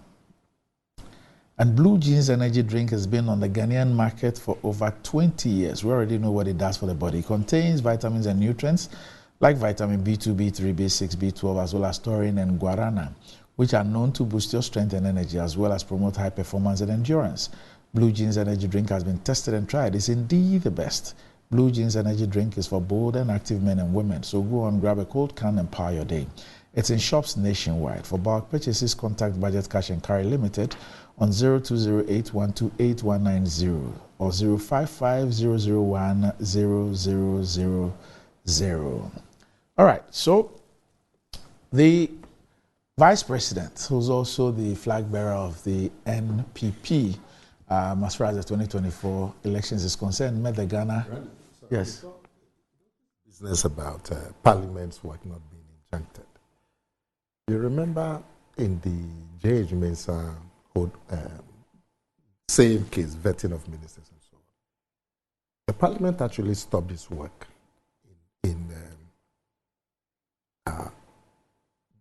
because Kwame Peprada was supposed to present the budget, and J.H. Mensah or the NPP took the matter to court. So Kwame Peprada was stopped from presenting the budget. I think that was for a constitutional interpretation of what prior approval means. Yes. But I'm saying because of that, Parliament's work was injuncted. Yes, but but it was for an interpretation. Of the Constitution. But I'm saying that in this case, the decision of the Supreme Court was that Parliament cannot be injuncted from doing its legislative function. Yes. And also that no harm will be occasioned. Well, in any case, in that Kwame Peprada case, the Parliament itself decided to hold. Yeah. Did you bring this in so that we don't discuss about monetization? Oh, how? Because we have finished discussing that. So I think that is an important thing. All right. Well, you have been overruled. So I don't need please cease and desist. Yes. Cease and desist. Okay. So let me attempt to do this again. Whilst you cease and desist, His Excellency Alhaji Bawumia met the Ghana Chamber of Commerce and Industry, and he made some pronouncements about the taxation regime and what he thought about it and what he will do if given the opportunity. There's been various discussions about that particular issue, and I would let us watch what he said, and then we'll be speaking to the former Minister of Finance, Mr. Sektekwe, but we'll also be speaking to him because he's a tax man through and through. You want to call him a taxation expert and all that, apart from the fact that he was Deputy Finance Minister and also Finance Minister in this republic, and that's a lot of consultation for the IMF and the World Bank. But let's first watch what the Vice President said, and then we'll bring on the Honorable Seth Terkper. The third that my good friend Sadat, Honorable Sadat, raised is a passion of mine. So I'm very happy you raised that point to give me an opportunity to come, which is taxes. This is taxes. As I said earlier, that this has been worrying me. I've been looking at our tax competitiveness and looking at the burden of taxes on businesses in Ghana. And that's why I said it took me to Estonia to go and look at their system. I honestly believe, and I have called the GRA commissioner to have a chat with him on this, is that they are harassing businesses.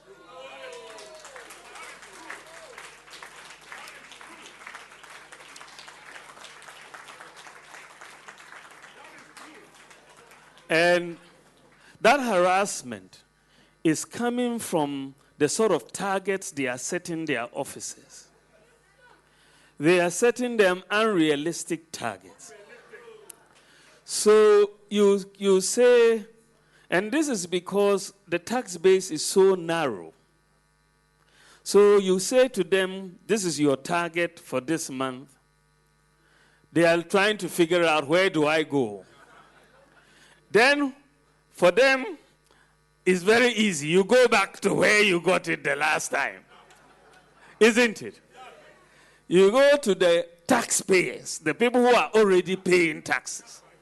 And then you have to come up with a new reason why they should pay more. So you come up with all sorts of stuff. I mean, they themselves sometimes, frankly, don't understand the tax code.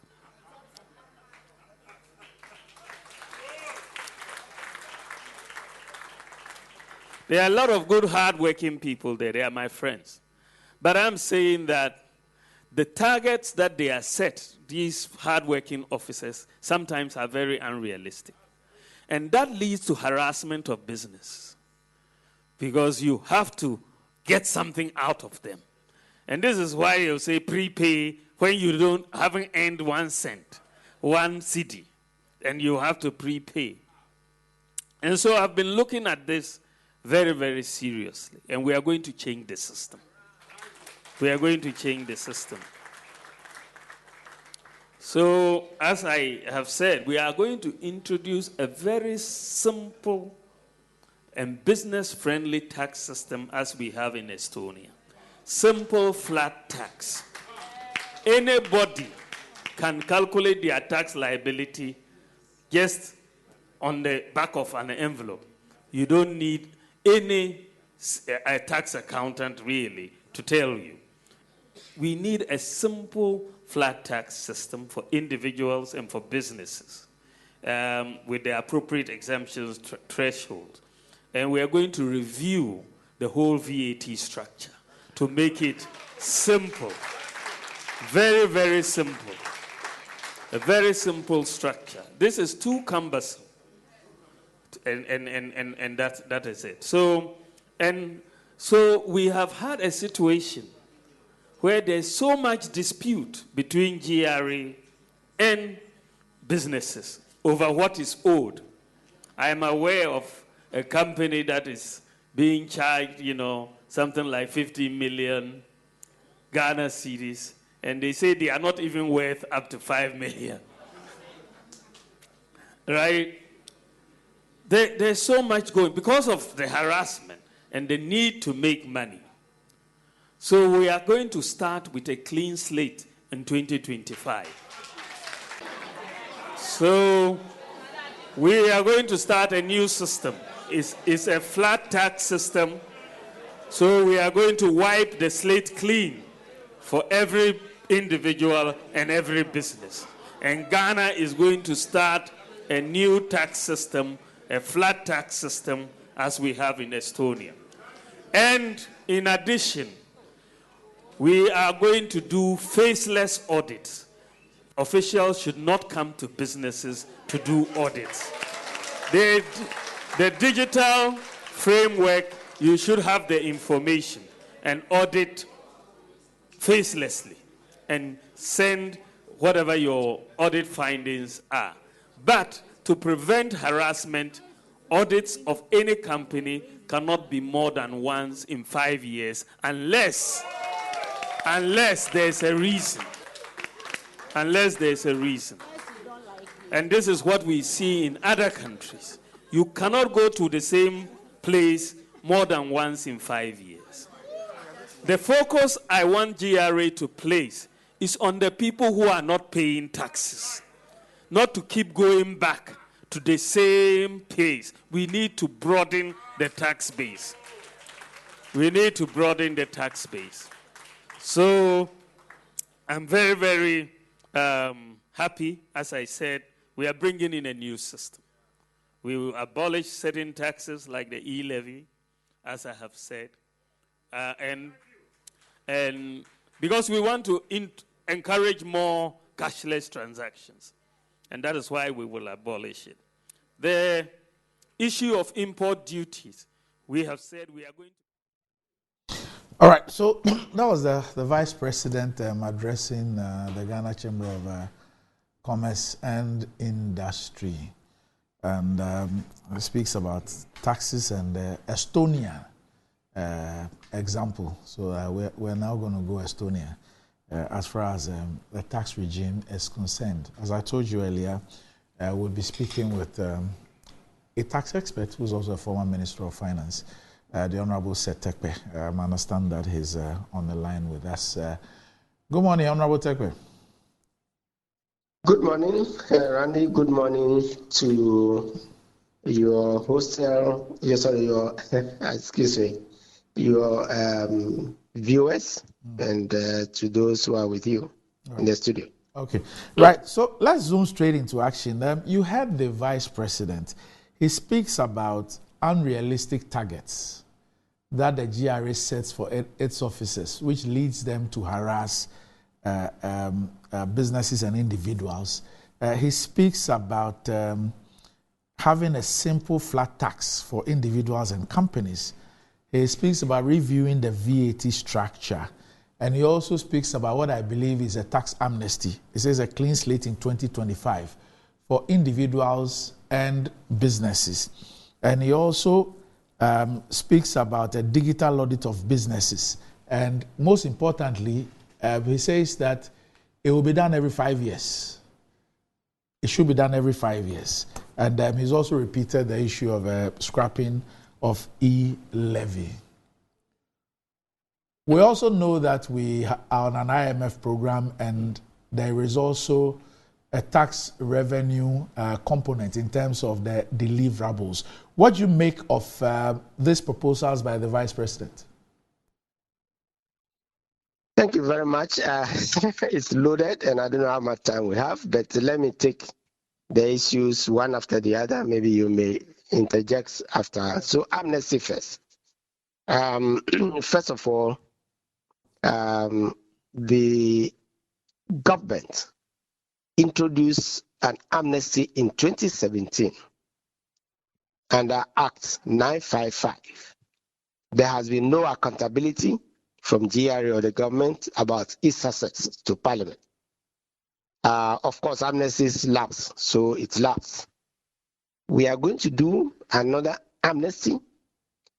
We are falling into the trap which stopped many countries from using amnesty, for example, India. And that is because when you do frequent amnesties or amnesties at certain interval, one, taxpayers expect that you will come back with an amnesty. And therefore, they just wait for the tax to be wiped out. So if we did one in 2017, down the road, we are going to do another one.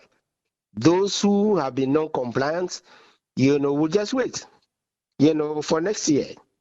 And there will be pressure on whoever wins, to do an amnesty, because it's called in taxation race to the bottom. So what? Do you expect an NDC response that they would also do an amnesty? So I think we should be very careful.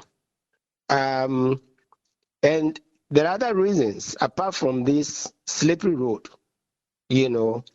One, taxation is based on voluntary compliance. Taxation is based on me and you meeting our tax obligations, voluntarily, which we also call self-assessment. So what are you saying? You want a section of the population to be complying voluntarily, with the law, and then their reward is what? Those who did not comply would get an amnesty. Secondly, the tax mechanism through this voluntary compliance has a certain element of compulsion in it. That is, everybody working for Metro as employees, and even if you are a consultant, they withhold tax from your salary. Metro will withhold tax from before they pay you the net, and you are supposed to declare. So whether they like it or not, employees, contractors, service providers, and others are having their taxes withheld at source. Are we saying that all these people who have been dutiful, their reward is to allow those who have not complied periodically, to wipe clean, their obligation to the state? You see where the difficulty comes in, which is why many countries, have moved away.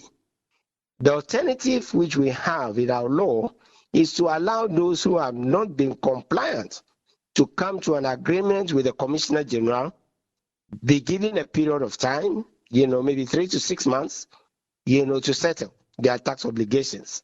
That the tax system is deemed to be fair, and then we all move towards compliance, high level of compliance. That is what countries are doing these days, and that is what is in our law. So I would warn against this quite populist, amnesty. And if we are going to do it, let us know what was the outcome of the 2017 amnesty and what was the level of its success, before we even launch into another, form of amnesty. So this is my first point on amnesties. Okay, now, on the issue of harassment, the Vice President makes the point that the GRA sets unrealistic targets for its staff. And then they go, in order to meet these targets, they go harassing people. I want you to take us through something. I know that you worked with the VAT office before we had that merger which created the Ghana Revenue Authority. And then you became Deputy Finance Minister and then Finance Minister. When it comes to tax revenue targets, who sets them? And how do you go about setting these revenue targets? For employees, obviously your level of taxes, can be determined by GRA from your salary, and then they allow you, the necessary. They have the tables which they publish, which take account, of your salary. For most non-employees, corporations, individuals, and the rest, we come back to the voluntary compliance. You are required to inform GRA about your estimated annual tax.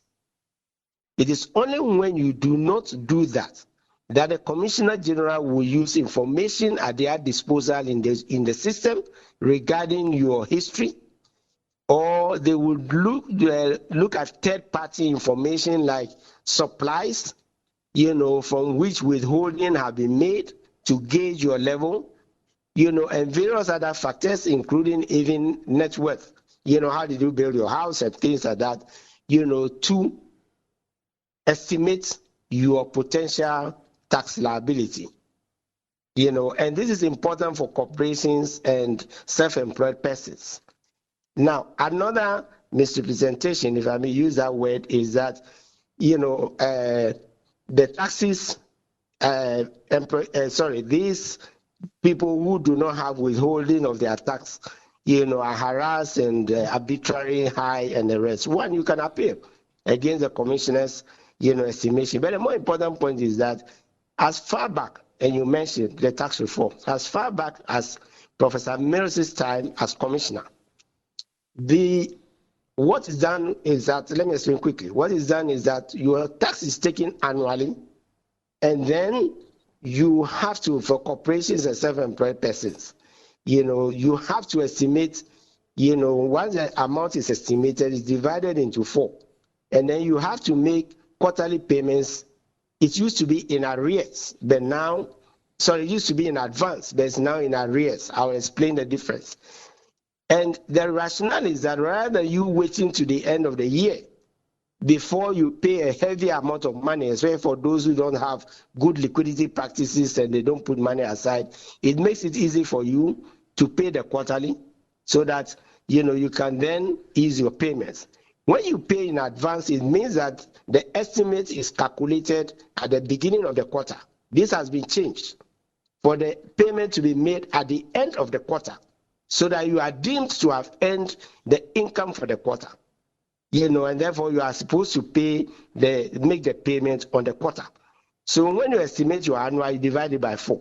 So we are no longer in the system, which the Vice President is recommending. But let me say that the harassment is coming from stopping the tax reforms, phase 2. If you recall, immediately Professor Mills came to power as president, as a tax expert, we created GRA, to lend clarity to the operational powers of the Commissioner General, just as in the US or anywhere. So when it comes to operations, the Commissioner General's word is final, so that there will be no political interference, no other interference. If you are dissatisfied, then you can go to the courts. One of the things which have been outstanding, which to the credit of this government they've done, is the tax tribunal, which is between the courts and the Commissioner General's powers. So if you do not agree with an assessment made by the commissioner, a decision taken by the commissioner, you can go to the tax tribunal. In fact, you can go with an accountant. You can go on your own. It's meant to be constituted by practical people who understand. It's chaired by a lawyer, so that you can even represent yourself. That is a mechanism that we have. So this harassment and everything, I think we should make the board, work so that those who feel harassed, can go. But one reason why the domestic in particular, and I link it to the reforms, have become a difficulty is that you remember West Blue, you remember single window, which is now ICOMS. That was phase 1 of automation. If we call it automation, you can call it digitalization. The phase 2, after the merger of IRS and VAT, was to have a comprehensive domestic tax IT system, which would interface with the customs system. That was going to be phase 2 from 2017, just like GIFMIS on the expenditure side from 2017. These reforms have been stopped. So the question is to the Vice President, why stop it? Because if you do that, let me give just 2 examples. We spoke about withholding from contracts. So if let's say controller, government agency, and other taxpayers who withhold and who file the return for the withholding that they did, then put it in their domestic tax system with your tax number, they can compare, for example, the VAT whether you have been paying your tax, that's why they're withholding, and is it the right amount of tax, given the information that they are gathering. 2, for example, much of VAT, which is taken as refund or input tax credit or a credit by businesses, are from imports. And the amount paid against which credit or refund is being taken is sitting in the customs system. So why haven't we completed the domestic tax system, which is now an IMF conditionality, something that we started voluntarily? The tender had been made, my understanding, for almost 2 years. No decision has been made.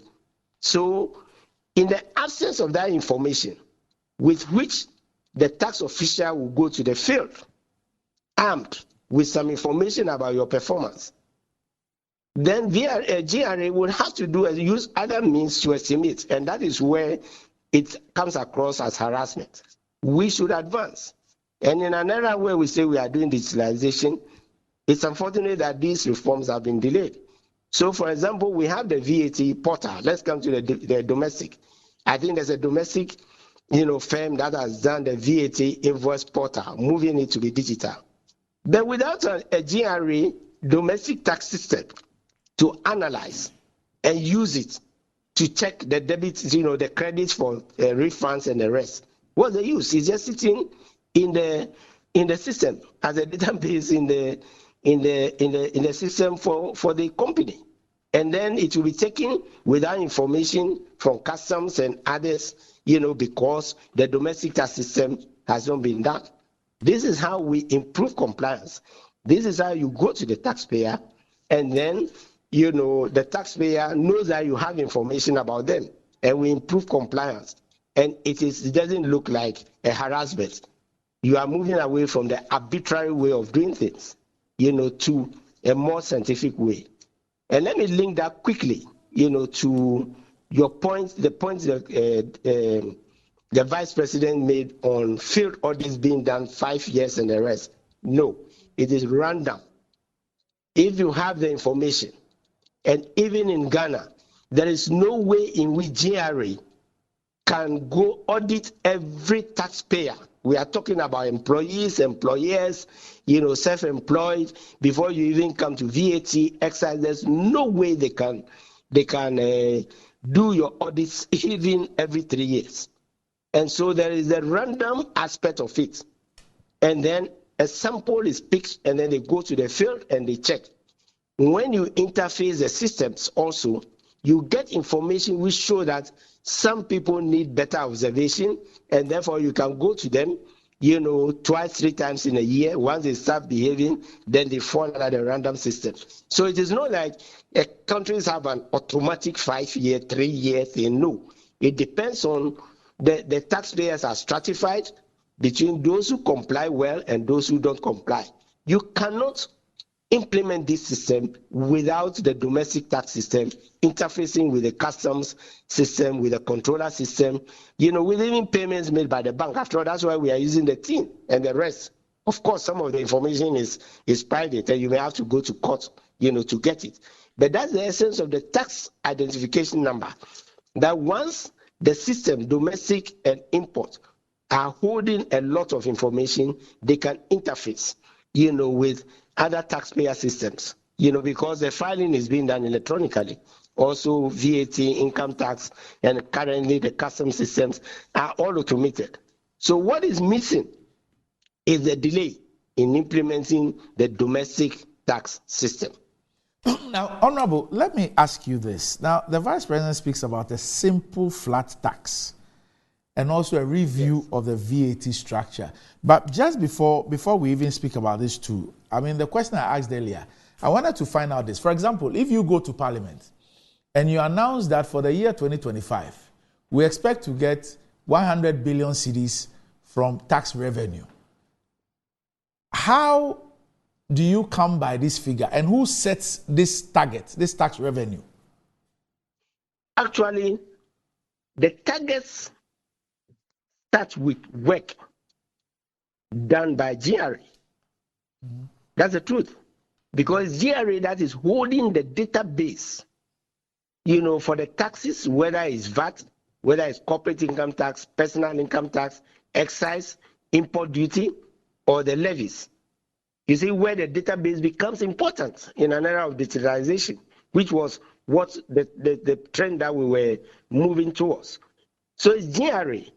Now again, what I know of GRA, both as a practitioner and as minister, is that GRA has a solid database, which tells the Ministry of Finance Policy Division that based on the trajectory from the past, right, they have a projection into the future, match against the database for corporate companies, as well as the large ones, large companies, who are also the large VAT, corporate income tax, excise, and other taxpayers.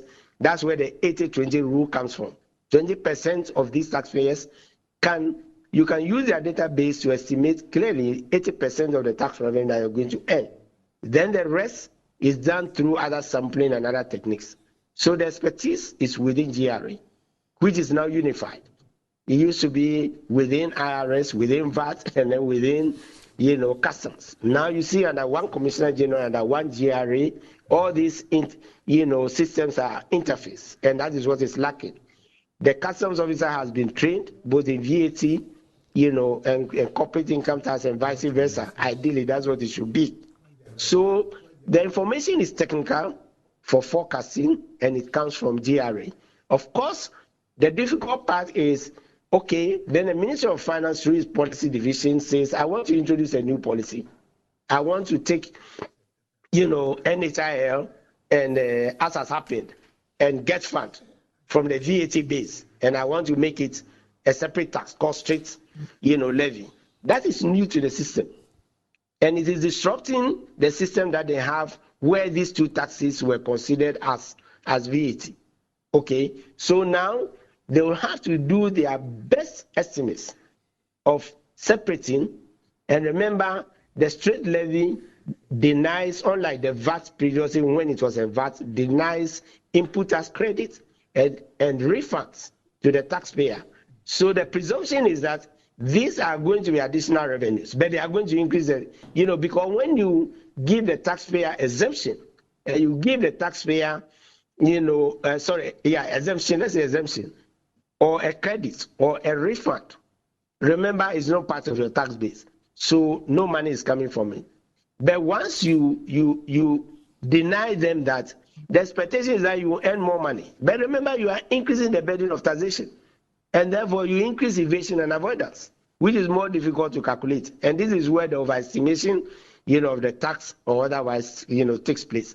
So both customs and now domestic tax division have solid research departments, which we should continue to assist. But their knowledge and statistical knowledge, computer knowledge and the rest is limited to the extent that you don't have a domestic tax system to continue collecting the information. So you may be very solid because of ICOMS on the custom side, but not on the domestic side. This is why it is urgent, that we do the retraining required, the restructuring of the offices since IRS and VAT were merged, and the automation of that system so that it can interface and do the estimation that you are talking about, better.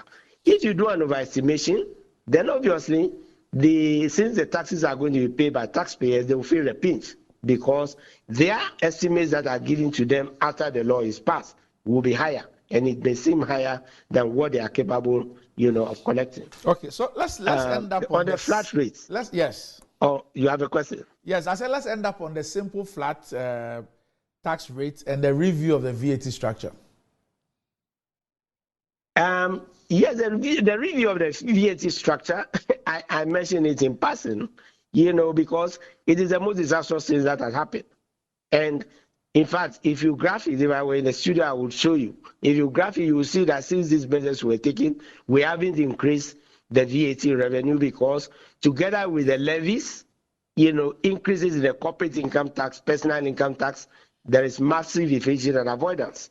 And because the system is not automated on the domestic side, the taxpayers are ahead, of GRA. That's the simple truth. Now, when it comes to the flat rate, what is a flat rate? Are we talking about VAT? Are we talking about corporate income tax, excise, import duty? What the Vice President is talking about appears to be for the personal income tax. The personal income tax, which is paid by employees and by self-employed persons. Remember, if you are an individual, you have a company, you pay the corporate tax. So let me start with the personal income tax. The personal income tax is not just for revenue. The personal income tax in every country is deliberately progressive in that it starts with people who have low income, right? Very low income, and therefore they are exempted from paying of any tax. They are the zero, they pay tax at zero, which we have been attempting to equate to the minimum wage. So it's assumed that anybody who is earning the minimum wage, cannot, it will be unfair to even collect a tax from him because they are struggling, okay? And they are paying indirect taxes and the rest already. Then there is a 5% rate. so that those who are above minimum wage, but below a certain level where you will say that they are meeting all their obligations, don't have to pay the tax, at 15%. So they pay, say, 10%. So it used to be 0, 5, 10, and then it goes up, and it ended at 25. It was the current government that increased it to 30, and today to 35, like the corporate income tax rate. So whom are they blaming for the complexity of the tax regime, including the removal of GET Fund and NHIL from the VAT base, so that businesses can get input tax credit and VAT, thinking they will make money, what is called cascading, So they are the culprits, the victims of their own decision, right? Again, so the personal income tax, this is the reason it is graduated and deliberately so, because of a principle in income taxation that ability to pay. Those who have earned more must pay more.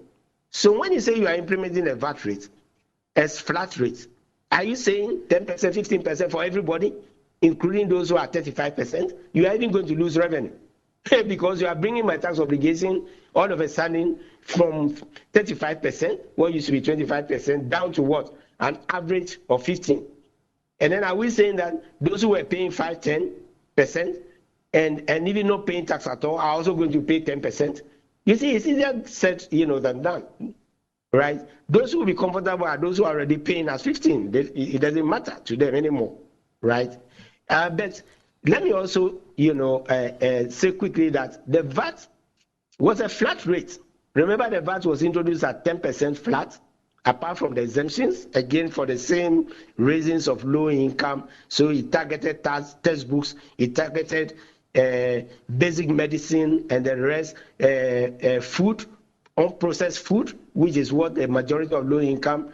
So apart from those, all the tax was at 10%. We increased it to 12.5%. The 2.5% was first GET Fund. Then we increased it to 15%. The 2.5% became NHIL. You see why these two were being collected as VAT, because of the difficulty, in introducing the VAT, right? And therefore it was said that if we are going to increase the tax, let us apply it to health and education, so that Ghanaians see the direct benefit of it. Then it was increased to 17.5%, quite recently, for the Ghana Infrastructure Investment Fund, so that we can, implement better fiscal policy. It's the NPP that came, and introduced the 3%. So if the VAT is multiple tax, it's the NPP. In fact, we reversed this, in the new VAT Act to apply only the single rate, but made a concession so that both for the small businesses, SMEs, a certain rate will be paid both for the income tax and for VAT, flat, right? Because the presumptive tax was already there. Again, the current government abolished it, brought the VAT flat rate scheme separately.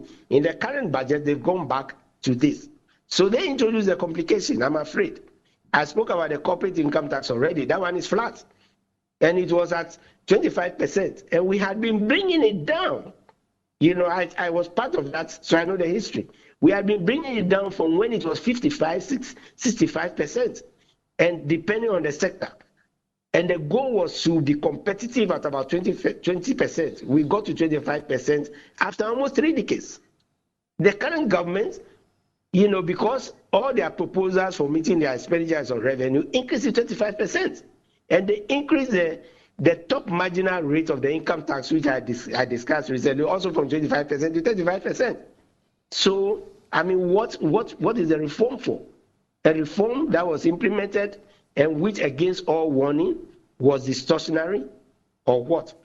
The other two taxes, which are the pillars, is excise. Excise is punitive. So when you drink more, you pay more. The rates are not flat. They are graduated and whatever, particularly petroleum, because it's an environmental tax. So if you have a V8, you consume more petrol, you pollute more. Again, it's not true that we don't have an environmental tax and we will have to introduce some levy for environment. No, all the petroleum taxes were introduced on environmental grounds, except for the ESLA, which was targeting, the payment of contractors and the IPPs, which we know the story there on the expenditure side, right? They were never paid. They were collateralized. We don't know where the amount is today. That ESLA loan, which was collateralized, has become part of the debt exchange because we have defaulted even on that one. Yet the ESLA revenues keep flowing in. The last one is the import duty. It's also a flat rate. But because we want to industrialize, we introduce a lower rate for raw materials and for inputs, right? Apart from the consumption rate. And then we introduce exemption for, on, again, low-income basis, which is equivalent to what I explained with the VAT. That is, we exclude the import duty and then VAT on some basic educational materials, basic medicine. We don't, you know, if you import, of course, if you import raw food into Ghana, you have to pay the tax because, you know, we are deemed to be self-sufficient in all of that.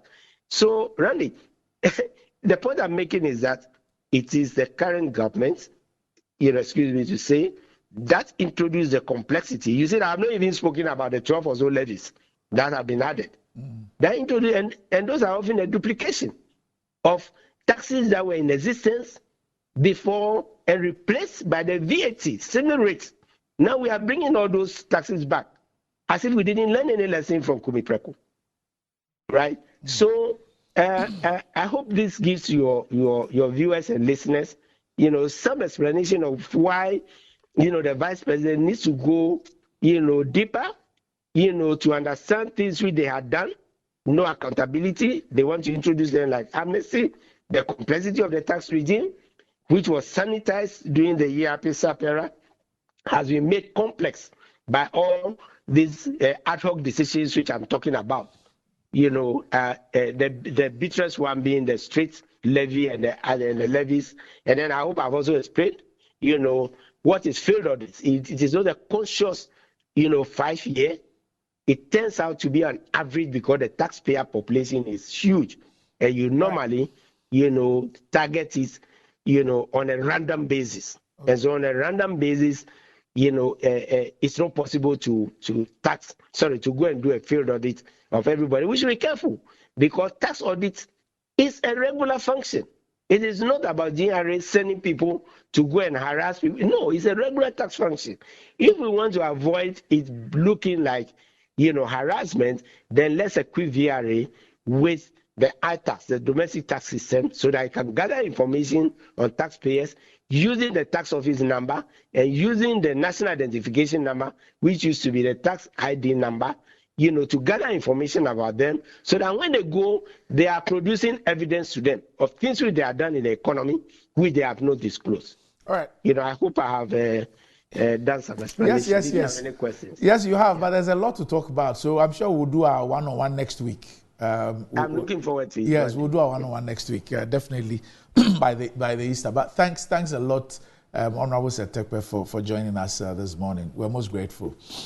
Yeah, my regards, and keep up the good work. Right, thank you. Yeah.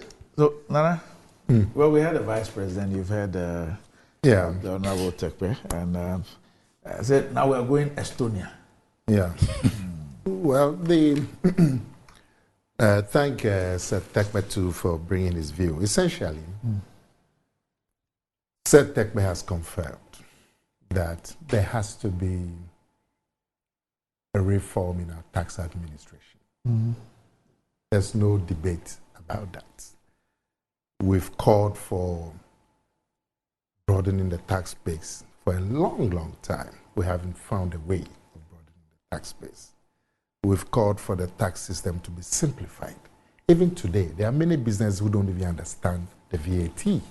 It says you have created the complexity that you seek to, that the vice president says you will change. It says until you changed it with a cascading effect, it was simple, straightforward. It's a Tekpe saying that during his time as finance minister, there were no issues with tax administration. There were many issues with tax administration.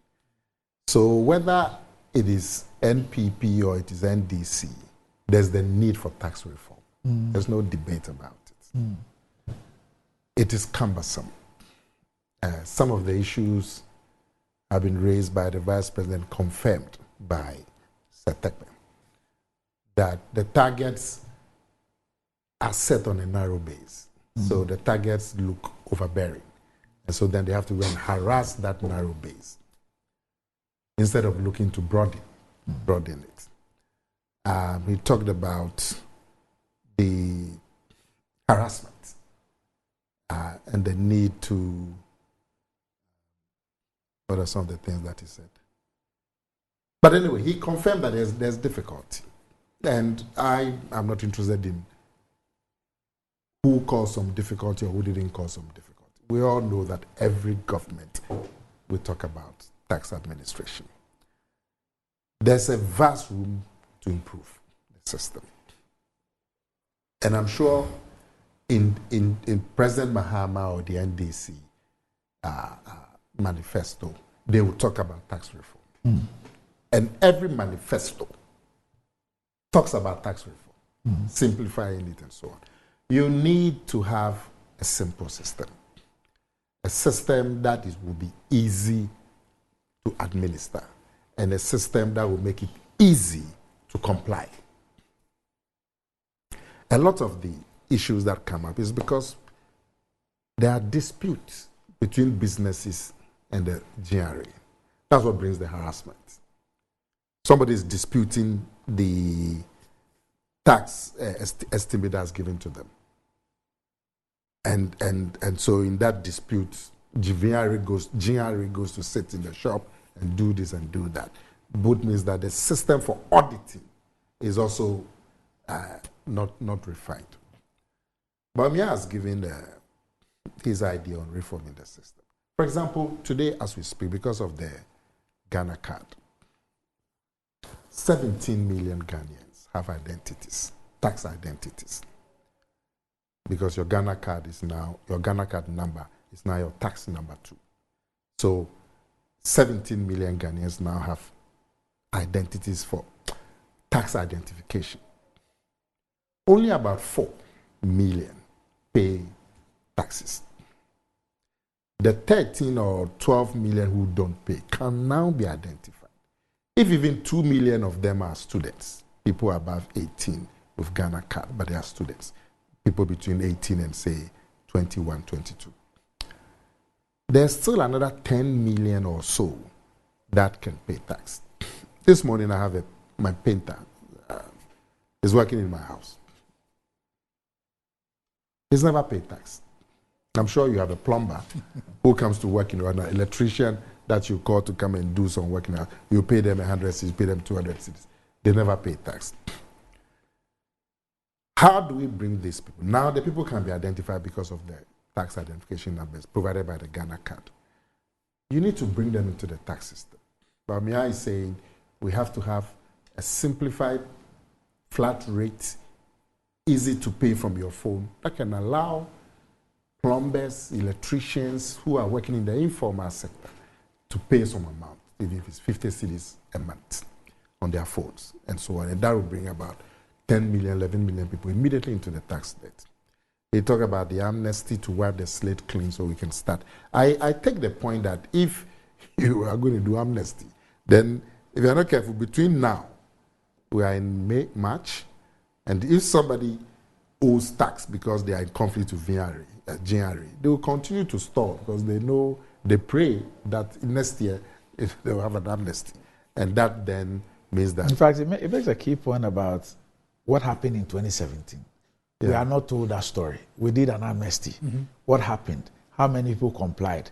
What did we save? How has it affected tax accountability and everything? Nobody has told anybody anything. Yeah, but the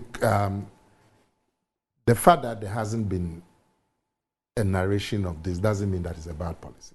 No, but we need to know. Yes, I agree. So because it's the information that will tell us whether indeed. I'm saying I agree. It's even something when I agree. Because for the future, for students, you need to know this was done, what was the effect. That one is true. For policy makers, to know whether even that route is appropriate. Yeah. But you can't say that it's a bad policy because you don't have the information of the effect. So, but I agree that we need to know for our own policy and students and all of that. But because we don't have a lot of time, Even VAT is misunderstood. And VAT has been reversed for a long time. We need to bring people to the tax net. We say we can identify them. It's possible to identify them. We need to make the system simple. So I'm happy with Seth Terkper's contribution.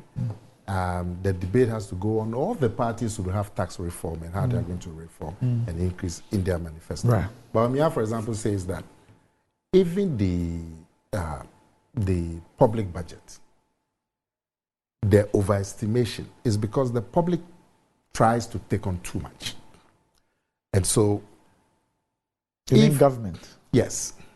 If we can farm out big ticket commercial projects that are commercially viable, for example, the big highways, really, we don't have money. There should be a rethinking of how to finance the big highways. Fortunately for us, these big highways are commercially viable. Accra Kumasi is commercially viable. So where has been all this thinking? Leadership. Leadership. Yeah. Okay. Because, let me tell you something. That happened in the 1990s when I was in Parliament. And the road minister that I was my very good friend. And of course, the issue actually came on the floor. And I also had discussions with the road minister. Fortunately, he's passed. Salia. Yes. There was a project, and Salia had gone to Hong Kong and gotten some infrastructure investors. They were going to dualize into a 4-lane, Accra Kumasi. When they came and did the feasibility, and they counted the number of vehicles going and coming on a daily basis. And the toll rate. And the toll, well, they fixed the toll rate based on the, over a 5-year period. They needed to take their money in 5 years or 10 years. So if in 5 years, we're going to charge so much toll based on and we estimate that the number of vehicles will grow by a certain percentage. So they are done out, but even the basic one was quite high, but at that time. And the president at that time said, how can you be charging this? Yes, and so it is leadership. Because, look, if I can have a dual carriage to Kumasi and I'm paying 50 cedis toll, it still makes sense. Because that 4-lane or 6-lane, now when you're going to Kumasi, it takes 5 hours. This is a 260 kilometer journey. It should take 3 hours maximum, even if you are doing 100. Why are you doing 5 hours? Because of traffic. That 4-lane or 6-lane will cut the traffic. So I'm saving, the money I'm saving on fuel alone will be more than that 50 cents. More importantly, the risk of headlong collision, and 80% of accidents are headlong. Somebody overtaking them and so on, or somebody bursting the tire and so on. All that will be a So it's leadership. Okay. Yes, Abazada. Well, thank Seth Terkper for educating Bawumia this morning. You see, Randy, talk is cheap. And as the vice president, he has to watch every word he says. That's different from when he was not a vice president. Randy, what the vice president has done is very dangerous because he has set the poor tax collector, TRA, against the business people. Question is, who starts the tax process? Is the Minister of Finance, government, who will say that by our budget estimate, we shall need this, and this may have to come from tax revenue. It is not set by the TRA. TRA will only be called to give inputs. But the tax, process. You are wrong. You heard Seth Terkper. Randy asked him a direct question. Who sets the target? And Seth Terkper told you 2 seconds ago that is GRA. So he said two things. Seth Terkper said 2 things. He said that one, GRA has a database. For example, income tax, corporate tax, and all those things. So the estimation is done on the basis of that data. Then it says that there's a second leg where the government then introduces tax handles and expects that it will make X, Y, Z from those tax handles. And then to make up the tax together. Yes. Okay. So it is not government that sets target for GRA. No. You didn't understand. If government decides to do ESLA, it has a revenue or e-levy. Government had an expectation that e-levy will bring X, Y, Z. Yes. He expects GRA to collect that money for it. Yes. So, but it's GRA who looks at what the government is bringing and gives the estimate. No, wait. The government is not it. Government say, look, we want to bring e-levy. These are the Ministry of Finance has a tax policy unit. They say that. You heard the man say, if I already ask him a direct question, and he told you, so you have two angles. Yes. So don't stick to one and do your mischief. So you are sticking to one. Are you sticking to one? Okay. See, we don't have time, so let's just finish.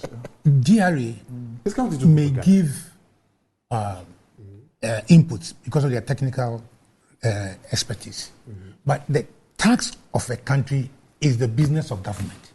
Yes. Not so. Yes. And you, Bawumia, you are the vice president, chairman of the economic management team. You and your government have set taxes and then given the targets to GRA to go and collect. But the man said the targets are set by GRA. No, that's not what he said. That's not what he said. Now, you know what I found interesting? You know, in the budget statement that government changed the calculation of the VAT. And did the cascading. What is now complex? You know that the vice president accompanied the finance minister to parliament. That budget that changed, that made the VAT complex. But why? He has to go to parliament. Why shouldn't he go?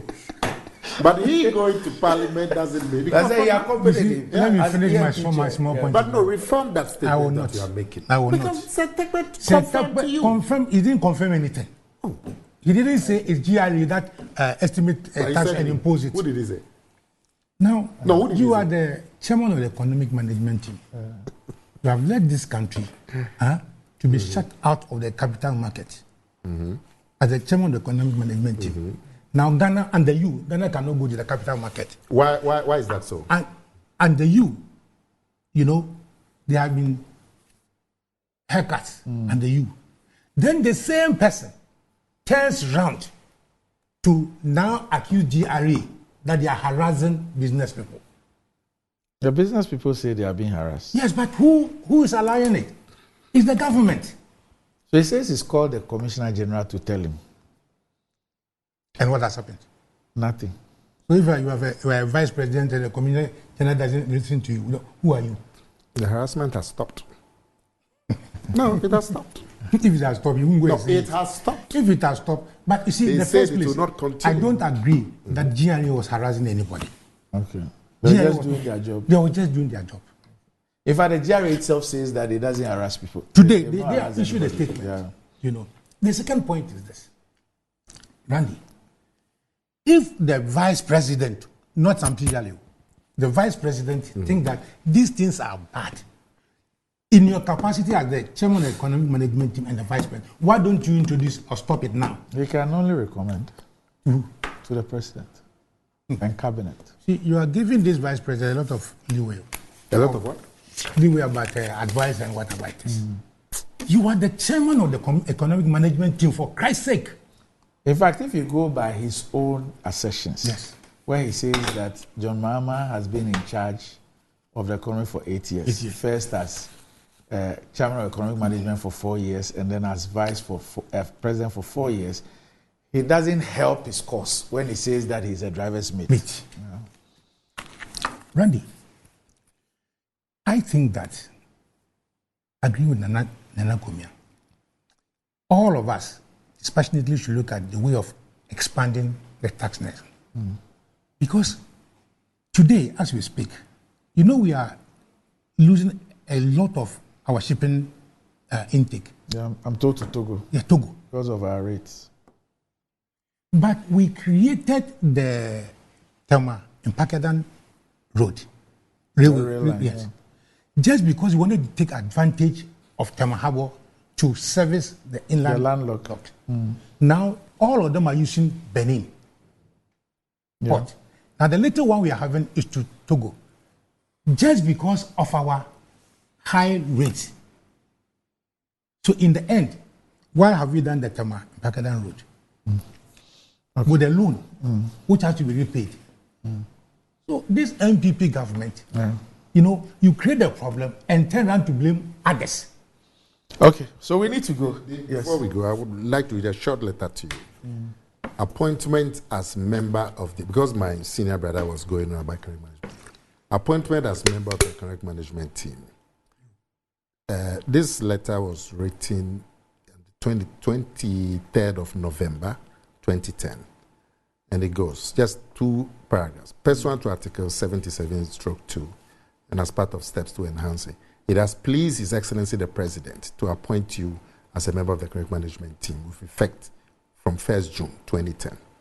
The second paragraph. The economic management team will be chaired by His Excellency the Vice President and shall advise Cabinet on policies as determined by the Chairman of Cabinet. The next paragraph. The economic management team shall report to the Chairperson of the Economic Committee of Cabinet. So this business is that the same rendition in your appointment letter to the members of your economic management team? Is it different? No, I'm asking you. It is. So this business about your chairman of no, does the MPP have a chairman of economic something in your cabinet different from the economic management team? Yeah. Who's that? Who's that? I don't think I should mention. Oh, why? It's not a secret. Who's that? Well, because he hasn't been mentioned officially. Yeah. But I have heard that the cabinet's chairman of economic management is Alan Tremantin. Alan Tremantin. That's what I've heard. I stand for correction, but that's what I've heard. Okay.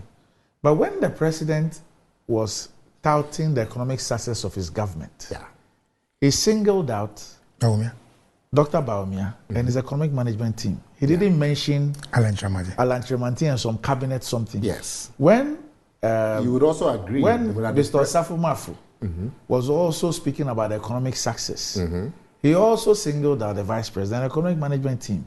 When Dr. Bawumia himself was speaking about the success and mocking the NDC's team, he touted himself and the economic management team. Nowhere did anybody, in fact, like I said, did anybody mention this cabinet something? Now, like I said, Dr. Bawumia himself, when he was taking on President John Mahama, he said that President John Mahama has been in charge of the economy for 8 years. And he went on to say 4 years as chairman of the economic management team and 4 years as president. Let me tell you the bottom line of all of this. The bottom line is a very simple one. Bawumia has never been president. So all of this, he is responsible for that. No, he has never been president. Who says Bawumia has been a president? Can I? What he is contesting for is the office of president. No, but then I said so this business no, I'm saying that is in charge of that, is in charge of that. He himself said that President Mahama had been in charge of the economy for 8 years, and then he broke it down to say 4 years as chairman of economic management and 4 years as president. Didn't you know what you were talking about? Asked questions of Emi Sata, the vice president. Yes. Why did he? Why did he answer? Emi Sata said he's been asked not to respond. No. Why did he ask the question? Because that's his colleague. That's his colleague. That's his opposite number in the NDC. That's why he asked him the question. But why not? He is the vice presidential candidate, and this is the vice president. That's his co-equal. But the bottom line is that how is he? We need to go. Listen, let me tell you again. No matter what you say, you can put everything on the head of Bawumia. Yes. But you would agree that he's never been president. Let me read this to you as we go. He's never been president. My friend. Mahama has been president. My friend. Whether you like it or not. Nana, we're going. Let me read this to you. So Makonyobo in the States, he says that, please tell Nana Akomia that withholding taxes are to be deducted once you employ someone to work for you, if the person is not on the payee system at the end of the month. His painter not paying tax is an illegality he Nana is condoning. Is that so? Yes. Okay. You should withhold the tax and pay to government. Randy. But you have a situation where the man hasn't got a company. Randy. If your government had been a good government, and manage the economy well. Propaganda is big. You will not, Bawumia will not run away from up next, Metro Sports. Do you know why they threw your government?